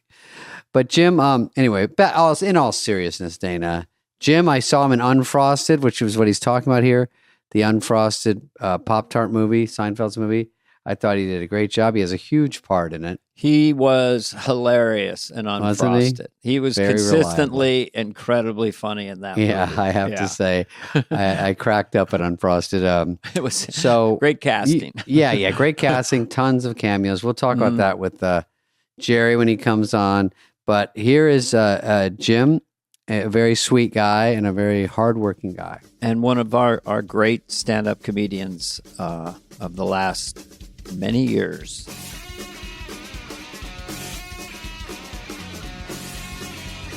Hey, honey, Jim Gaffigan's on. Alert the house. The comedian. Oh, sorry. It's so. I hope your wife is excited as I am. You're excited. I am excited. You're excited. Are you on a podcast press tour right now? Remember in the olden days, you'd sit in a chair and like Channel 2 from Minneapolis. Yeah. But now it's just I think this is the only one I'm doing. I'm pretty sure. I love it. Because you guys are special. Well, isn't that? Because there are so many, right? Yeah. And you can get swallowed up by all of them. They suck. My only goal is for you, Jim, to not be bored on this podcast. Impossible. Because they can get really tedious if they're totally autobiographical. So tell me about... I'm good. I'm excited to be here. Thank you for having me. My goal is to get Jim to say the F word within 4 minutes. That's not going to fucking happen, buddy. Wait, that's great. Hey, wait a minute. Jim, Wait a minute. This leads me to a question. Go ahead, Jim. Yeah. Wait, what is so weird? Well, I mean, this might have been what David was going to, because, sometimes I'll be hanging out with comics and we'll be at some green room and they'll curse and they'll turn to me and they'll go, I'm so sorry for cursing in front of you. Like I'm some youth minister. And I'm like, just because I don't curse in my act. I mean, Dana, you don't curse, do you, in your act, really? A little bit, I'm telling Jesus.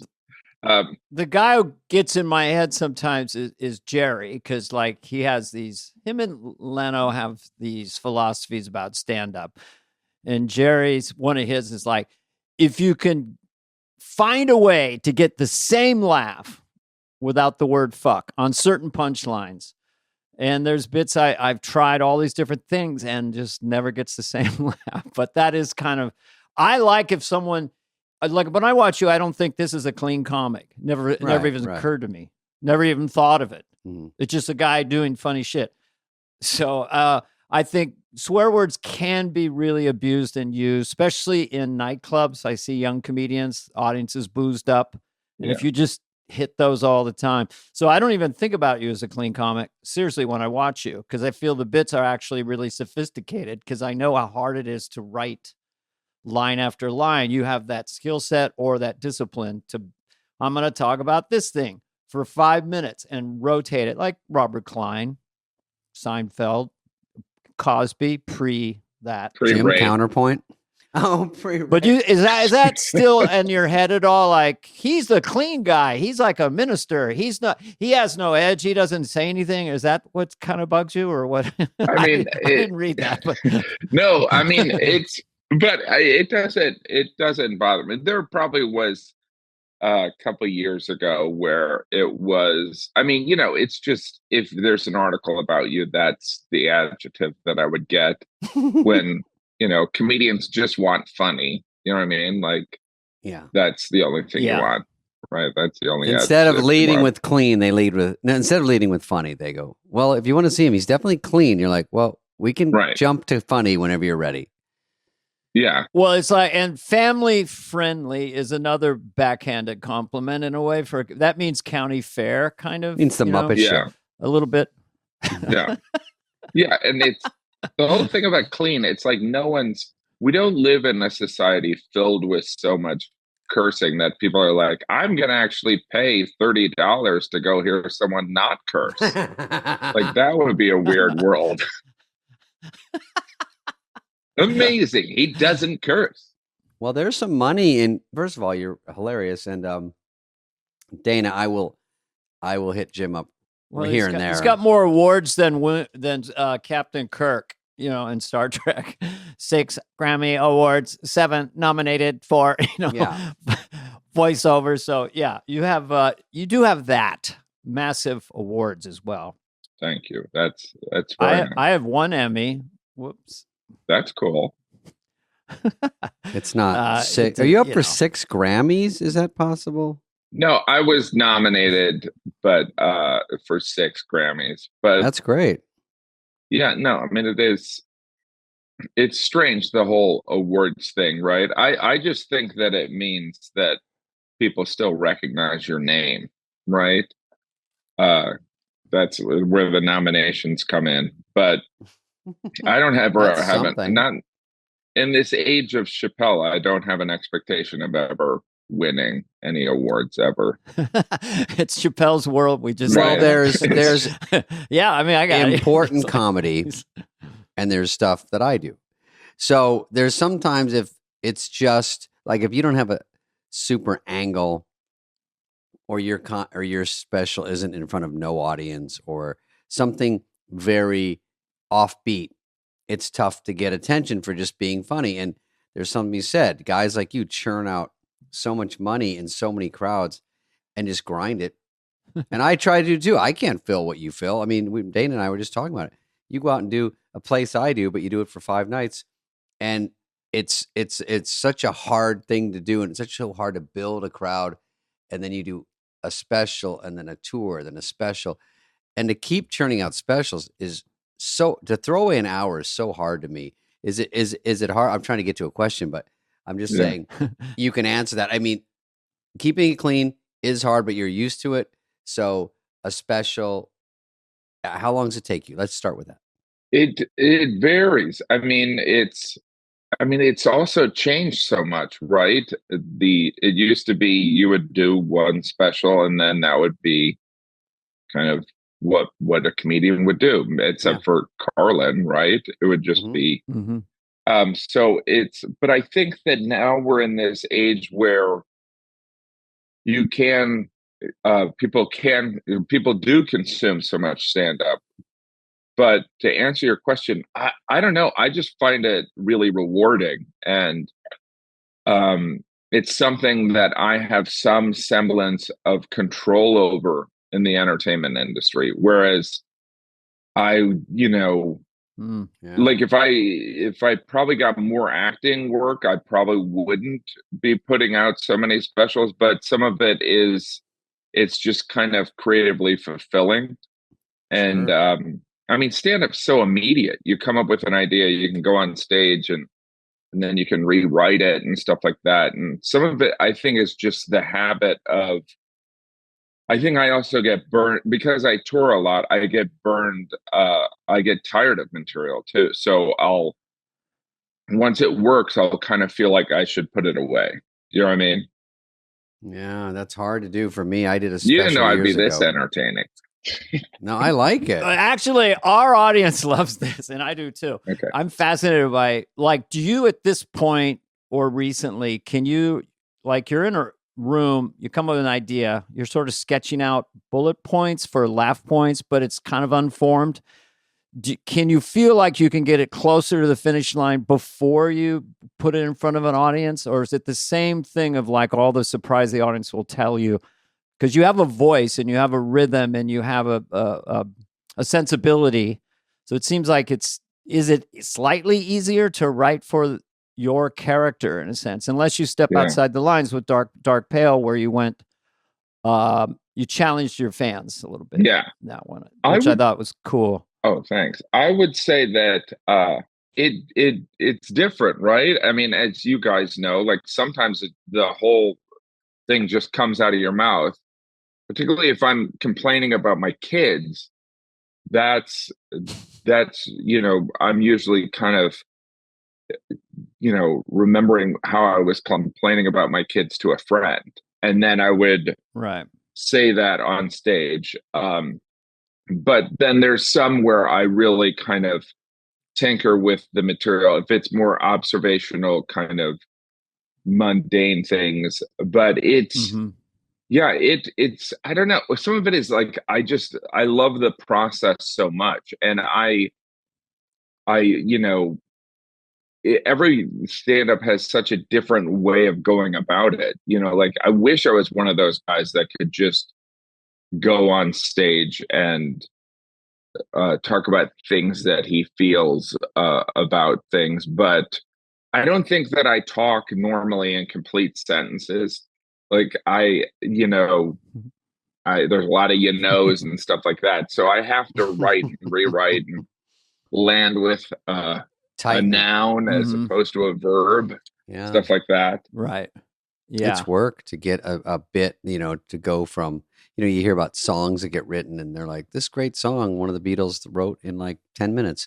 And then that's like jokes. You go, this thing actually has a beginning, middle, and end right now, right when I say it. It's fully formed. And like I have to tape it. I audio it when I go on stage, like if I'm here at the Comedy Store. Then I go home and I hate listening to it, but sometimes I transcribe it and I look through it and I go, I don't need that. I don't need that. And I circle that and I go, I need this. That's tighter. Then I try that. And then I go, how do I get out? Like sometimes I have good jokes and I can't get out. And so I leave them on the sidelines because I just can't find just a great ending. And it's all like you say, it's rewarding when you get it right and you figure out that Rubik's Cube and then you do a set and you go, I actually am up to another hour and it's working. And you feel like, fuck, I'm still kind of good. I mean, again, like movies, you do what they say, you go when they say, you wear what they say. And in stand-up, you just go, I have a new joke. I'm going to go try it tonight somewhere. Yes.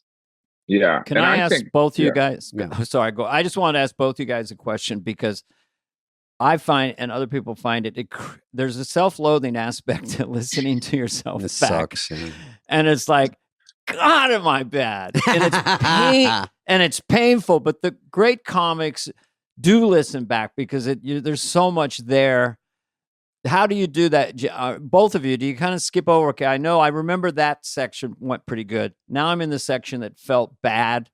And then is it torturous at all? Or is it just more forensic? Like, okay, that's interesting. That sucked because the setup, I didn't do it, whatever.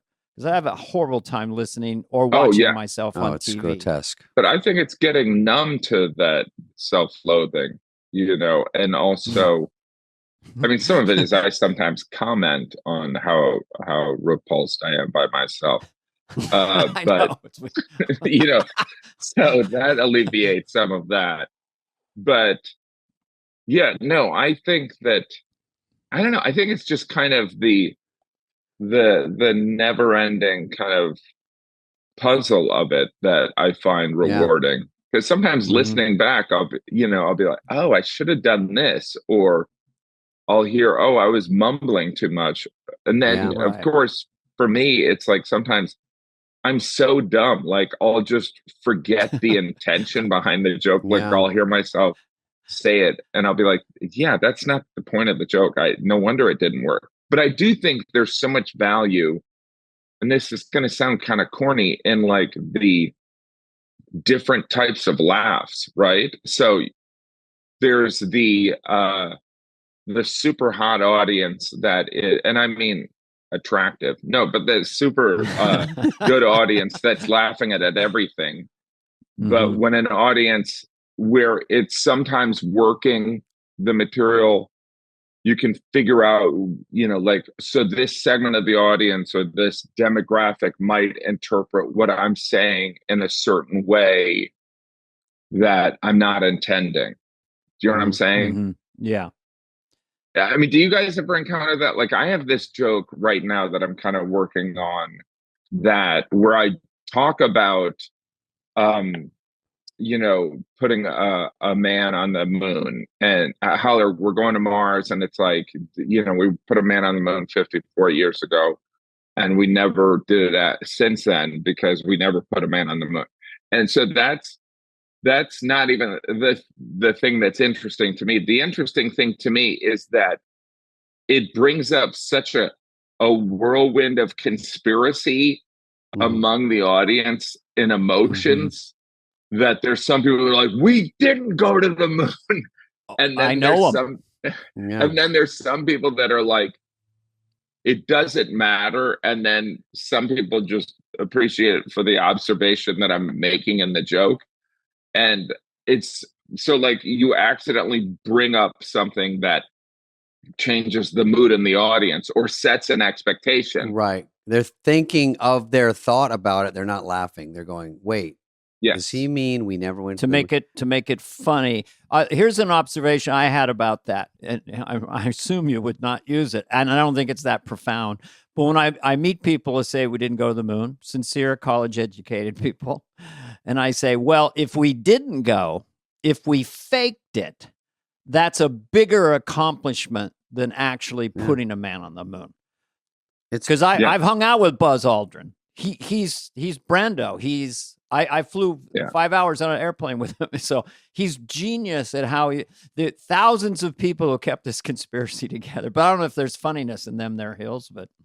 No, there is something about, and also there's something of, we can laugh at ourselves about it. It's kind of like the flat earthers, you know what I mean? There's people that sincerely believe that, but there used to be a time where like, even if you were a flat earther, and I'm not saying they're all like this, but like, they'd be like, I know people think I'm crazy because I think the earth is flat. But now today people are like, are you saying that I'm crazy because I believe the earth is flat? Yeah. Right. Yeah. Well, the moon stuff is tough because most of my crowd doesn't even know we went to the moon or knew about it. And so that's another problem is you're doing premises. I talk about ET in my act because I talk about aliens. And just the fact that my crowd is mixed, they're either 4 to 8 years old or they're 8 to 12. So the older ones That's a big range. How do you appeal to a 4-year-old and a 12-year-old? I know you got to mix it up. And so ET, like a lot of my audience knows it, so I can run with a joke. But if they don't know it, there's 4 minutes where I feel like they're checking out because they're trying to get it from the context, and they're not supposed to work that hard, I guess. I have a joke where I reference Shaka Khan, and I can see people in their 20s, very informed, socially aware people, and they have a look on their face. Shaka Khan, like, was that somebody who was a leader of apartheid? Like they have no idea who Shaka Khan, who like was such a brilliant performer that defined in many ways our generation. And a 23-year-old might not know who Shaka Khan is. They don't know they're singing it because they're going through they're in the crowd going, Shaka Khan, Shaka Khan, Shaka Khan. Looking around, you're like, yeah, that song. And they're like, no, that's it. But if you have I know you have a 20-minute bit based on Shaka Khan, which is great. It's like, I don't get the premise. So the next 19 minutes, I'm just going to sit here and wait this one out. That's a problem sometimes because I think my references are so snappy and everyone's like, you don't even know what you're talking about, dude. I've got a Trini Lopez chunk that I'm still working it. When you go to these clubs, I just curious, like, do you have go-to clubs in New York, or when you come in, do you go when it's like midnight, or how do you deal with, ladies and gentlemen, this next gentleman, you might know him, the rock star hype. You just you're kind of probably tired and you got your note. He's coming. He always brings it. Jim Gaffigan. I like to perform at Gotham Comedy Club in New York, and some of that. I mean, it's a good one. This is talk about overthinking. obviously the Comedy Cellar is a legendary comedy club here in New York, but it's kind of by design very interactive. People are always walking to the bathroom, stuff like that. And if you don't address it, you're a little bit like, that guy didn't see that, that 6-foot guy that had a mohawk walk by. You have to address it. Whereas at Gotham, and I think that Largo's a little bit like this in LA, you can do your show kind of self-contained. And I enjoy crowd work, and some of my favorite people are always interacting with the audience, but I selfishly want to just do the material, you know what I mean? Right. And so, or work on the material, I should say. So that's where I like to go. I do that. When you mention something in the crowd, I've done this in theater shows.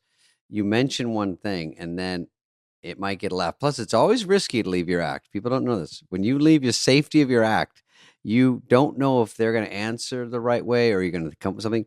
So I say something, and now they know that I know the crowd is moving. So when they move, they sort of make a point of it because they want me to say something. And now I've entered crowd work. Yeah. You are now in crowd work. And I go, I don't want to do this. And people are waiting for me to talk and waiting. And then they yell. And I'm like, oh, I don't want to do that. Yeah, no, it is the crowd work thing. Again, it's very entertaining. I mean, I think like comedians, like, I don't know if you've seen Ian Back do crowd work. He's unbelievable. Mike Sweeney back in the day was just like a magician. It's hard. It's really hard. And there's some people that are really good at it. And I'm kind of, I think it's inefficient use of time.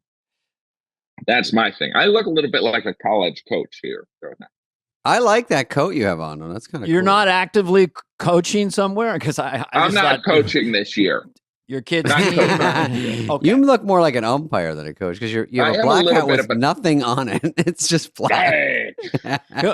Just for people who are fans or don't know this, but the alter ego voice is kind of unique.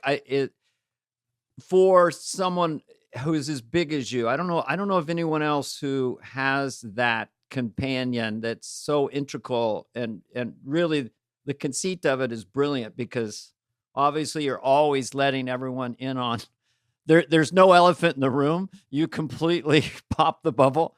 So I don't know how that evolved, but when you came onto that and it started working, you must have been pretty like, whoa, I got a whole other world of comedy now that you can improvise with sometimes, right? You don't always know what it's going to say. Yeah.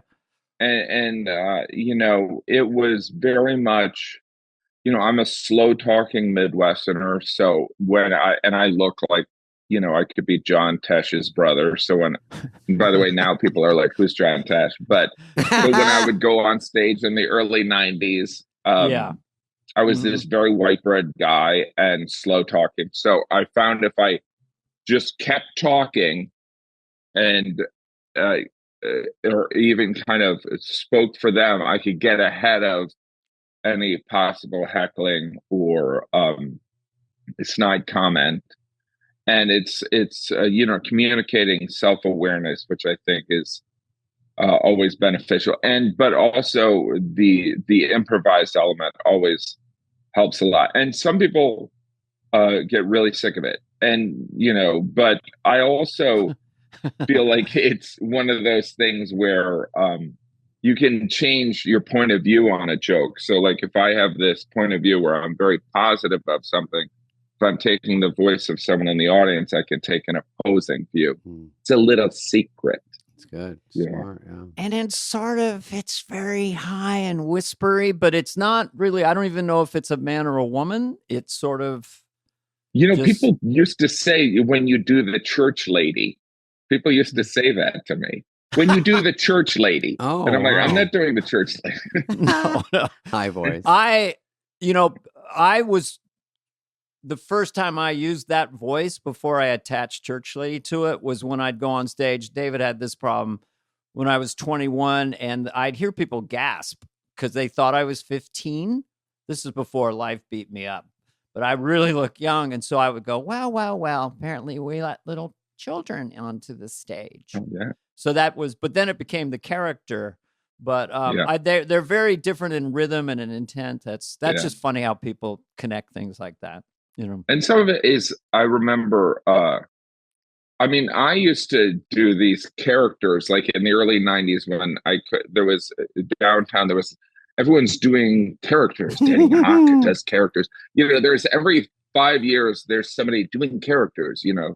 Bogosian did his characters. And so I was doing characters. And one of the characters was someone that just went up there and complained. And some of it was a little bit inspired by my oldest sister, who was always kind of, I think it's neat. Like if a joke didn't go over, I'd say, my sister Kathy would love this. I think it's neat. No one's laughing. I think Jimmy's really getting too big for his britches. And so there was some of that. And it was very much, it was weird because it was inconsistent, because when it would work great. But if it didn't work, the audience would be like, this guy's just mentally ill. Yeah. You know what I mean? Now, what did we find out? Were you too big for your britches, or was she onto something?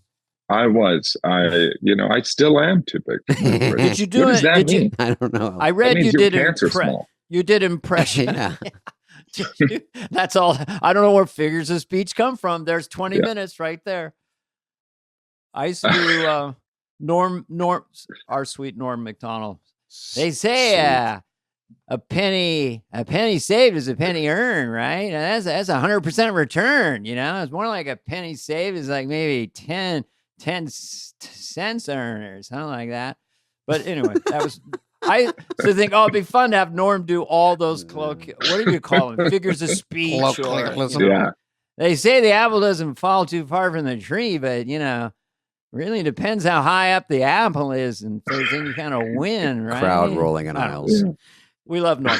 But Jim, did you do impressions too for a while? And will you do some of the ones you did? You did? Okay. Well, I had when I first started, I did Casey Kasem coming up, and then I did Jimmy Stewart.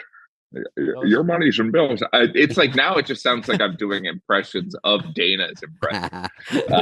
What else did Dana do? Because I did that too. What did Jimmy Stewart say? Your money's in bills? Well, your money's in Bill's house. Now, don't you understand here? Potter's not selling. Potter's buying. Yeah. It's a wonderful life. Yeah. Yeah. So, but I'm trying to think of. You have to do like Cardi B now and Tyga, Yeah. I think I used to do Malkovich, stuff like that, but nothing. Continue. Malkovich is hard. I've wanted to do him for years, but it tilts into Travolta, Yeah. It's very whiny. Because I'm Midwestern. He's kind of that whine is a little bit of a Midwestern whine. It's just, it's a little bit vocal fry. Yeah. He could be on The Bachelor. I only have one phrase, and it was from the Sandra Bullock movie. It's only one phrase. It was post-apocalyptic, and I don't think it sounds like him, but it's like, can't you tell that he's lying? See, it's a little too new, a little too much Long Island. Anyway, Jim, you do not have all this money. Do you live in a 2-bedroom apartment? That was. This is from Wikipedia when you were 11. Is it Wikipedia? How do you update? You ever go to some people's Wikipedia and you're like, wow, this is an amazing article. And then yours is like, he liked food. You know what I mean? It does say you like food. It says he liked food. Salmon is one of the rare foods you dislike. Yeah, that's big in there. My Wikipedia. You like every food. He liked food. He got baby 5. Yeah, you're family friendly, and you family have friendly. You have 7 people that live in a 2-bedroom apartment in Lower Manhattan, and you eat at Veselka. Veselka. Veselka. You've probably been to Veselka. That's so weird. You go to one restaurant, or you mention it in one article, and they're like, "That's our guy. He goes there all the time. That's his place."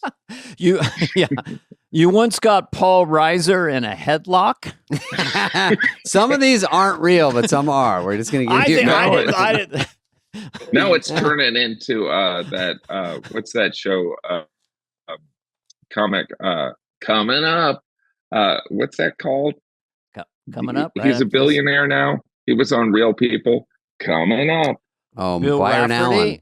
Byron Allen. Yes. Now you like the. Now I understand you went on vacation. They're just very generic. Yeah. I understand you got a dog. Yeah. David Spade, you rented a car once. I understand you recently took up tennis. It just jumps around. That's the most random shit. And is a billionaire now, if you're listening. And he's just sitting on piles of money going, yeah, I think it's working. It also says you home birthed yourself. Is that possible? Mm-hmm. Well, I didn't, but my wife did. Yeah, we did do that. No, you birthed you when you were born. No. That wasn't your suggestion? I came out of an egg. You did? Your grandfather invented silly putty? That's true. Okay. You hang out with a silly buddy? All right. Wait, you are friends with Rich Jenny, and I knew Rich Jenny a little bit in the old days, who was a very interesting dude. You know, remember him, Dana? Of course. Richard Jenny. He was killing it. He would get on a roll and a rhythm that was, I don't know. No one's ever done it better. If you take a big chunk of Richard Jenny where he is just going, man, was he something? Yeah, he special. was. It's amazing because he was at such and he could just destroy a room. Just the pacing was just boom, boom, boom. The Jaws bit. Didn't he have this Jaws chunk or something about the shark? I don't know. Anyway, he played a second lead. Was it to Jim Carrey in The Mask or one of those movies? Because he was in it. When I met him, John Mulrooney, if you remember, was I said I was looking for a place when I was starting out, and he said, I'm moving out. I have a roommate, Rich Jenny. And he said, why don't you move there? He's on the road 50 weeks a year. You can just take my room. And I said, oh, for real? Is that cool? He said, yeah. So a week later, he said, you moving in? I said, yeah. He goes, because he got the Fox show he's going to host for Joan Rivers or something. This is all old trivia and super boring. But I said, okay. And the only funny part was it was like one of these places on like Detroit or Sweets or whatever. So I move all my shit in. The next fucking day, Rich Jenny walks in and he goes, who the fuck are you? And I go, I'm moving here because John didn't tell him. Oh, wow. And he just goes, wait, you're living here in my house? I'm like, okay, this sounds weird. John Mulrooney, do you know him? He didn't tell you any of this? No. And he goes, get out by Friday. And I go, no. Oh my God. So I said, okay, fair enough, because you didn't know.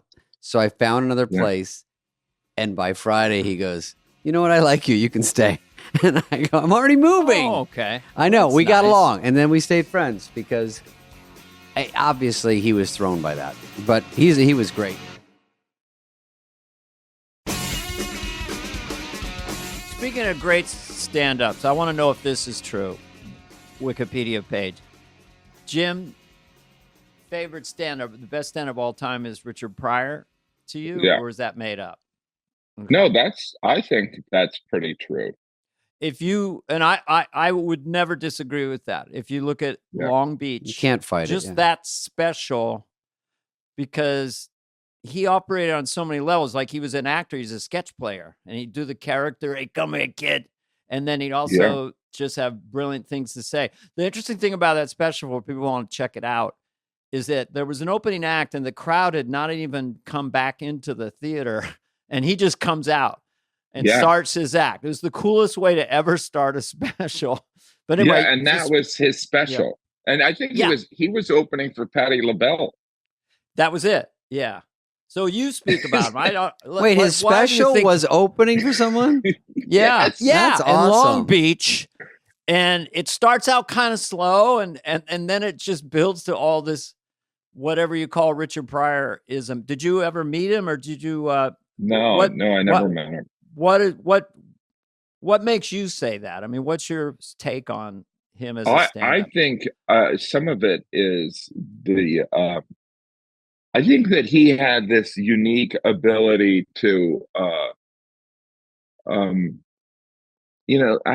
weird. I haven't talked about this in a while, but I think that what's really appealing, why people have a connection with comedians, is a certain amount of vulnerability, like the contrast of the confidence and vulnerability. Now, that being said, I think that like someone like Seinfeld or even Chris Rock don't reek of vulnerability, but there's something, you need to have some vulnerability. But I think Richard Pryor was like a very vulnerable guy, but also but like, just talk about like raw skills. Like when you consider, in that era, it's like maybe he did the store a couple nights and maybe he met with some writers, but like that was, he's doing it when he's opening for someone else is just bizarre. You know what I mean? Unreal. It's during that era when, it was kind of just the opening act comedian, they would just throw them to the wolves. Like, it didn't, I'm trying to, now I can't think of his name, but like somebody had a great bit about opening for bands and I did it. And just how like it was just brutal, right? Yeah. Even if you'd open for a great singer, they're not, and any comedian, if they're not opening for anyone is not easy, but opening for a musical act and they are there to see Patti LaBelle. Like I remember I opened once for Wayne Brady at a theater thing, and a guy just yelled, he goes, "When's Wayne coming out?" He kept saying that every 5 minutes. And I'm like, he's coming. He's coming. He goes, "Where's Wayne at? Where's Wayne at?" Where's Wayne at? And that was like in 97, you know what I mean? Or 98. I opened for Suzanne Summers at Caesar's Palace Tahoe. That's a classic example of a comedian that doesn't fit really and wasn't that good. And I proved it. And I proved that it was a mistake. But she was very nice and signed a headshot for me. But that was a mix. I think Jim Carrey opened for Linda Ronstadt. Is that how he met her? And then he toured with her. Is that true? Maybe I'm making this up to sound interesting. But I have to ask you about Pop-Tarts movie because now I'm riveted by this movie. Sure. Yeah. You are in it. And you... well, actually, you tell me about the movie. I just love that there's all these people in it, and I want to hear about the table. It all sounds cool. The trailer looks really it looks very fun. cool. It's colorful, and so go ahead. Talk. Yeah, really Wonka or something. Called Unfrosted: The True Story of Pop-Tart. Yeah, it's the true made-up story of the invention of Pop-Tarts, and it's. Jerry had this bit on the impact of Pop-Tarts on his life and how it was, Yes, I remember. He worked on that for years, right? Yeah. To perfect it. Yeah. And so he and some people during the lockdown wrote this script over Zoom. He was in New York and they were in LA. And that's what, when everyone else was making bread, they were writing a script. And but the script is a fictionalized account, and it's pretty absurd and funny, but it also utilizes a lot of it's weird because we there's been these times in comedy movies where there's the romantic comedy kind of, like a comedy has to have a romantic element, and then there's times where it was, Wayne's World, or it was, where that wasn't even, like that was a side plot, but like it was just more about getting bits out there. Yeah. And I feel like Unfrosted is about getting just bits out there and just be funny. Just enough be of funny. Jerry falls for the mayor's daughter or whatever, which maybe he does. Don't give it away. And so that's some of, but it's also a lot of silly references to his childhood, our childhood, that are kind of just, it's very much, like Jerry is very, he's very kind of meticulous and stuff. So, and we would shoot it, and you'd shoot the scene, and then similar to like probably how they did Seinfeld, because these were all guys from Seinfeld. Then they'd rewrite the whole scene, and there's part of you that's well, all right, wasn't that good? And but it was great, and it was interesting to see kind of the because I was never on the TV show Seinfeld, to witness some of that craftsmanship in action.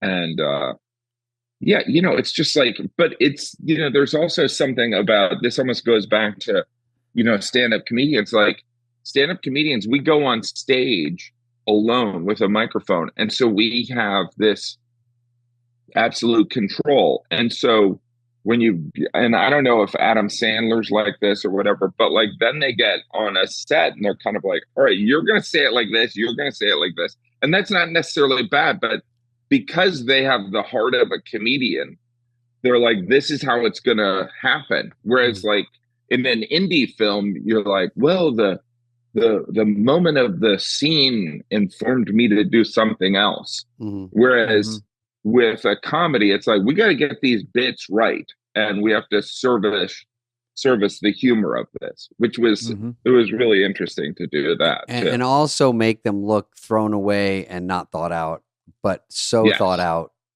like an act, like where you're just going through your act and blah, and people like, you just make that shit up. You're like, I wish I've been working on this.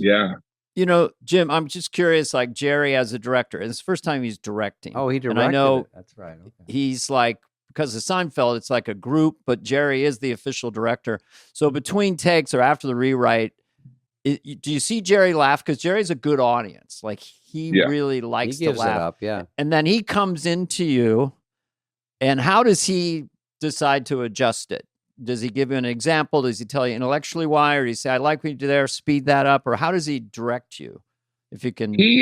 It's very much, he is, well, I would say, this might have been his first time directing, but we also know that kind of directing. Sitcoms are, You don't need to be very the much the writer's medium, right? Yeah. And so the showrunner, there's a director on sitcoms, but in a lot of ways, the head writer, or even the star, Creator, like maybe I'm just shooting me. You'd be like, look, I'm going to do it this way. It's probably, let's at least try. Yeah, this. I ran a tight ship over there. Yeah. So, there's certain, but like I would say with Jerry, he was definitely open. The funniest idea always won. But what I thought was most telling, which didn't surprise me, but is the relentlessness to find the funniest bit in the individual scenes. And so, and there's also, and I imagine that's how he approaches editing too, because when you think of like comedians in cars, it's really just two comedians talking, right? For 4 hours. He makes that, how he makes that into a show is in post. And, obviously the editor will add a lot of value, but some of it is, I think Jerry really knows his point of view. And I kind of,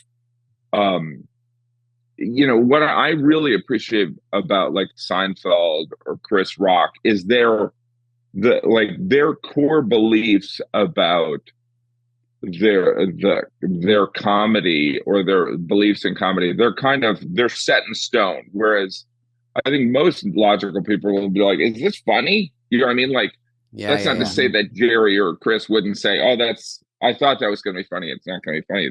That happens to everyone. But there's a confidence. You know what I mean? There's a confidence, like the basic premise of,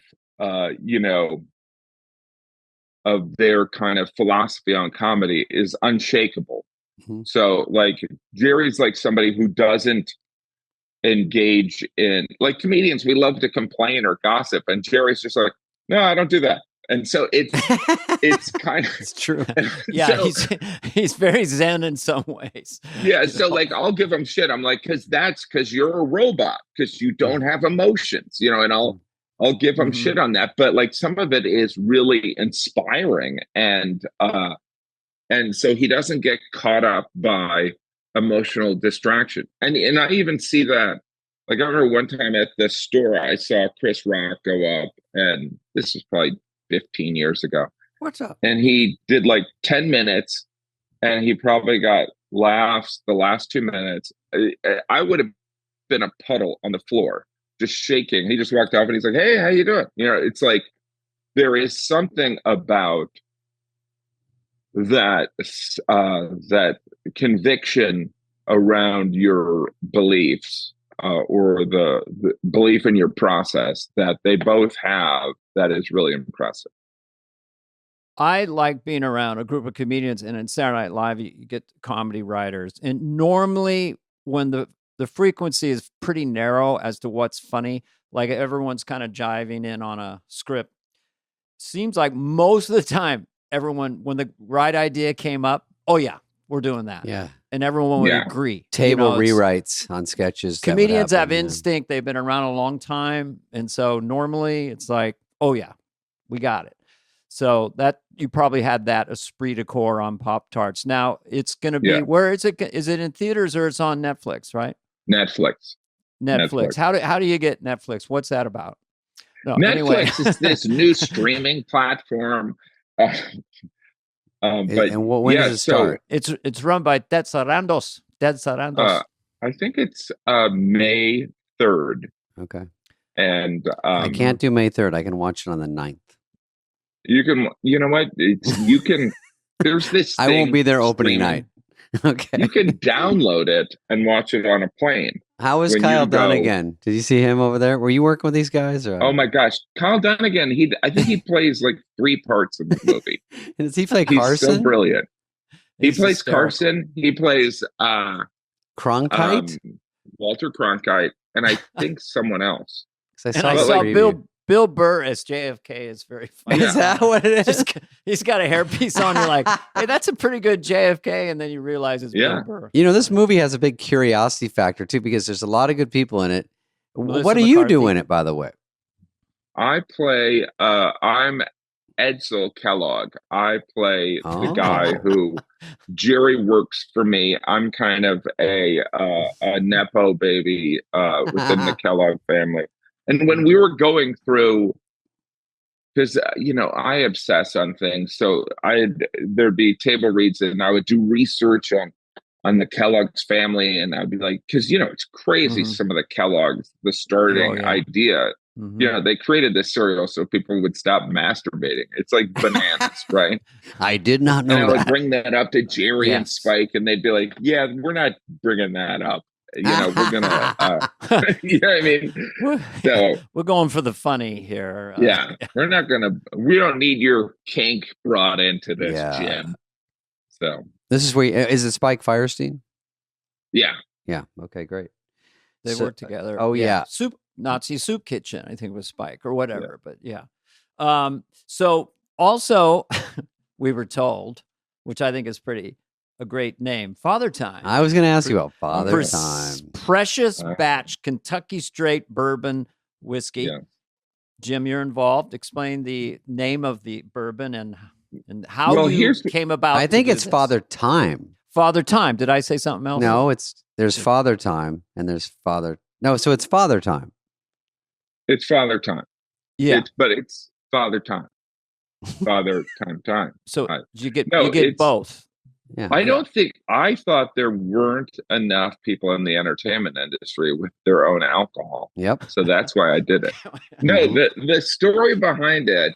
I want to get into it. Can we go? I want to hear your story first, but I got to get Church Lady wine. I don't know. I'm sure you guys I don't even know if either of you drank or not, but I'm sure you've been approached about doing a celebrity spirit. And the thing that I've always been hesitant about is it just, it seems like a cash grab, or it just I've also gotten some celebrity spirits through gifts and stuff like that. And some of them are horrible. You know what I mean? Like, I won't bring up, but somebody, I was like, wow, this is, I'm not like a booze expert, but this is bad, whatever it was. And so I've been approached a couple times, and I was very I was very hesitant, and then like I think the last time I was approached, I was thinking, well, why don't I? Because I was worried about like it being of certain quality or it just appearing like they obviously just want to use some of your notoriety so that they can make some money. And so, and I'm not like somebody who's in this my empire of, this, and then I'm going to have my own clothing line. But the last time I was pitched, I was like, I do like bourbon, but like, and I know that you can buy a barrel and you can do a limited run or whatever.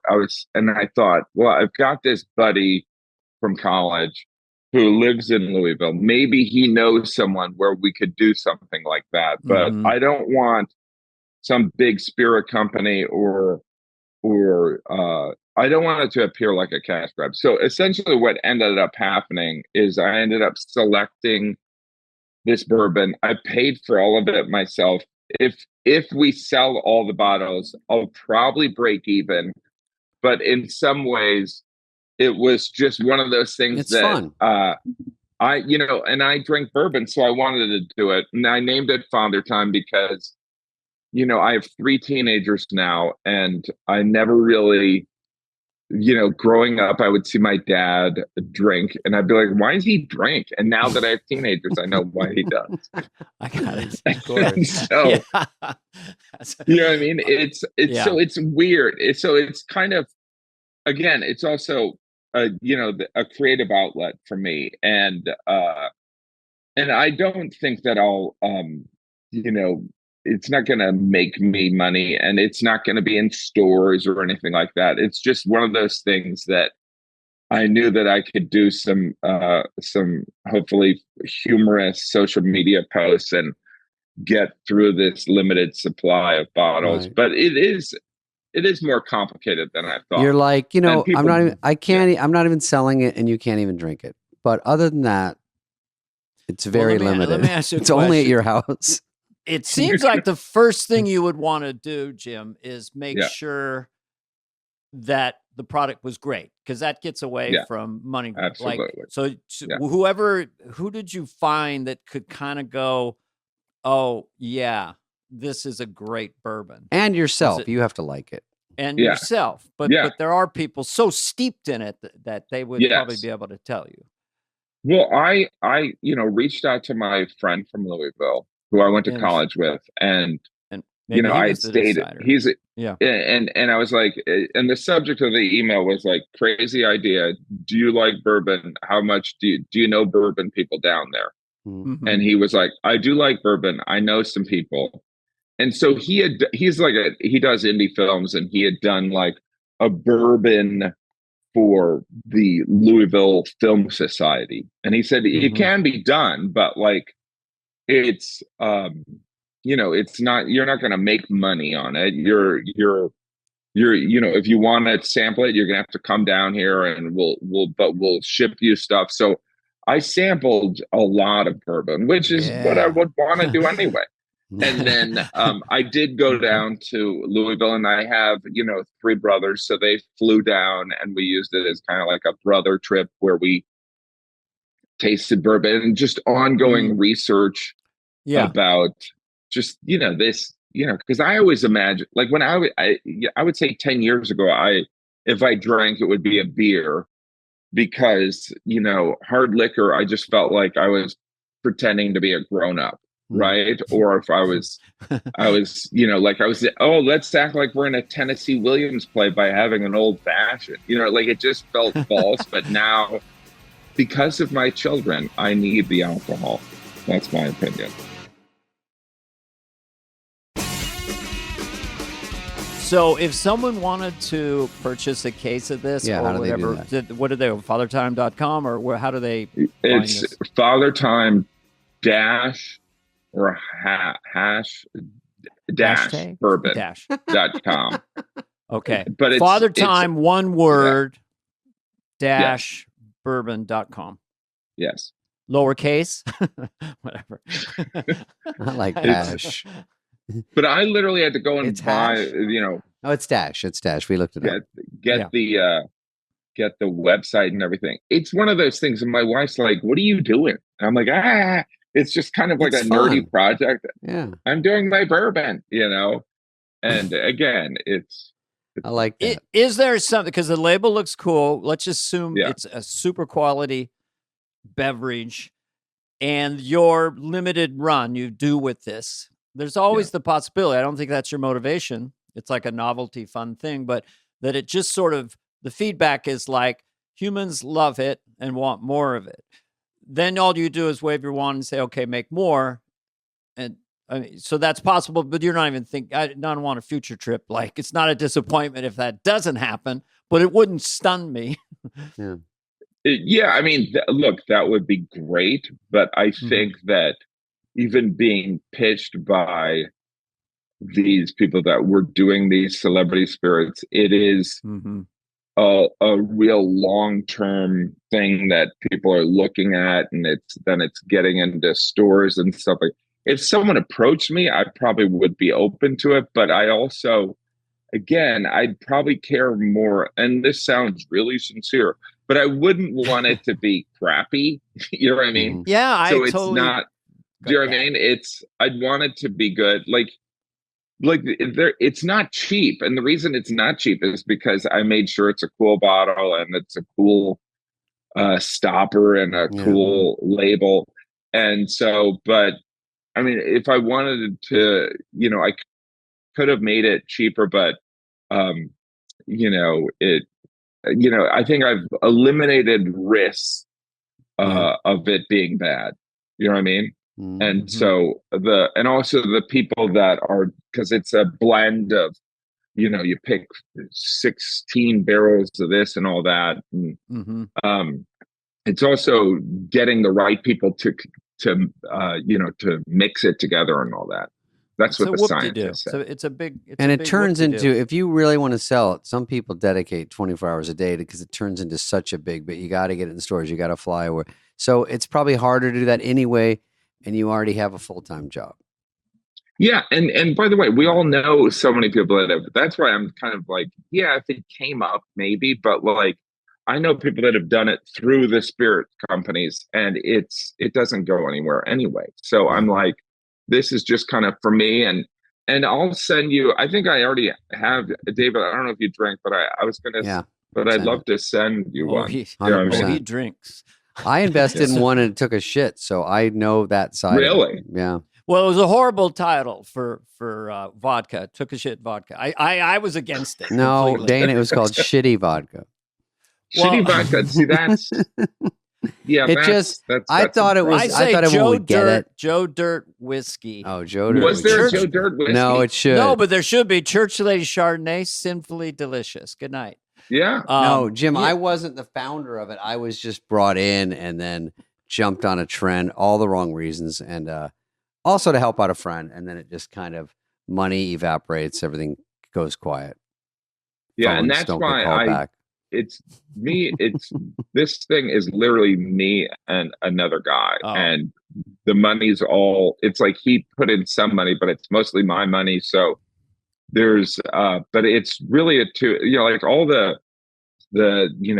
promos that I did those all in one day when I was in Louisville. So you can do this if but like I think when you get a lot of people involved, that's when money starts disappearing. But you know how it infiltrates your brain, just this idea of celebrities and spirits, like, and then you hear that suddenly they have their take of the sale of the tequila was $450 million or more. I don't know if Ryan Reynolds or George Clooney. I mean, it's just massive. So that's where your brain goes. Ryan will buy this out of petty cash. He's so rich, he'll buy it for $5 But it's sold for $2 billion, but his share will only be half of that. We'll be right back. Yeah.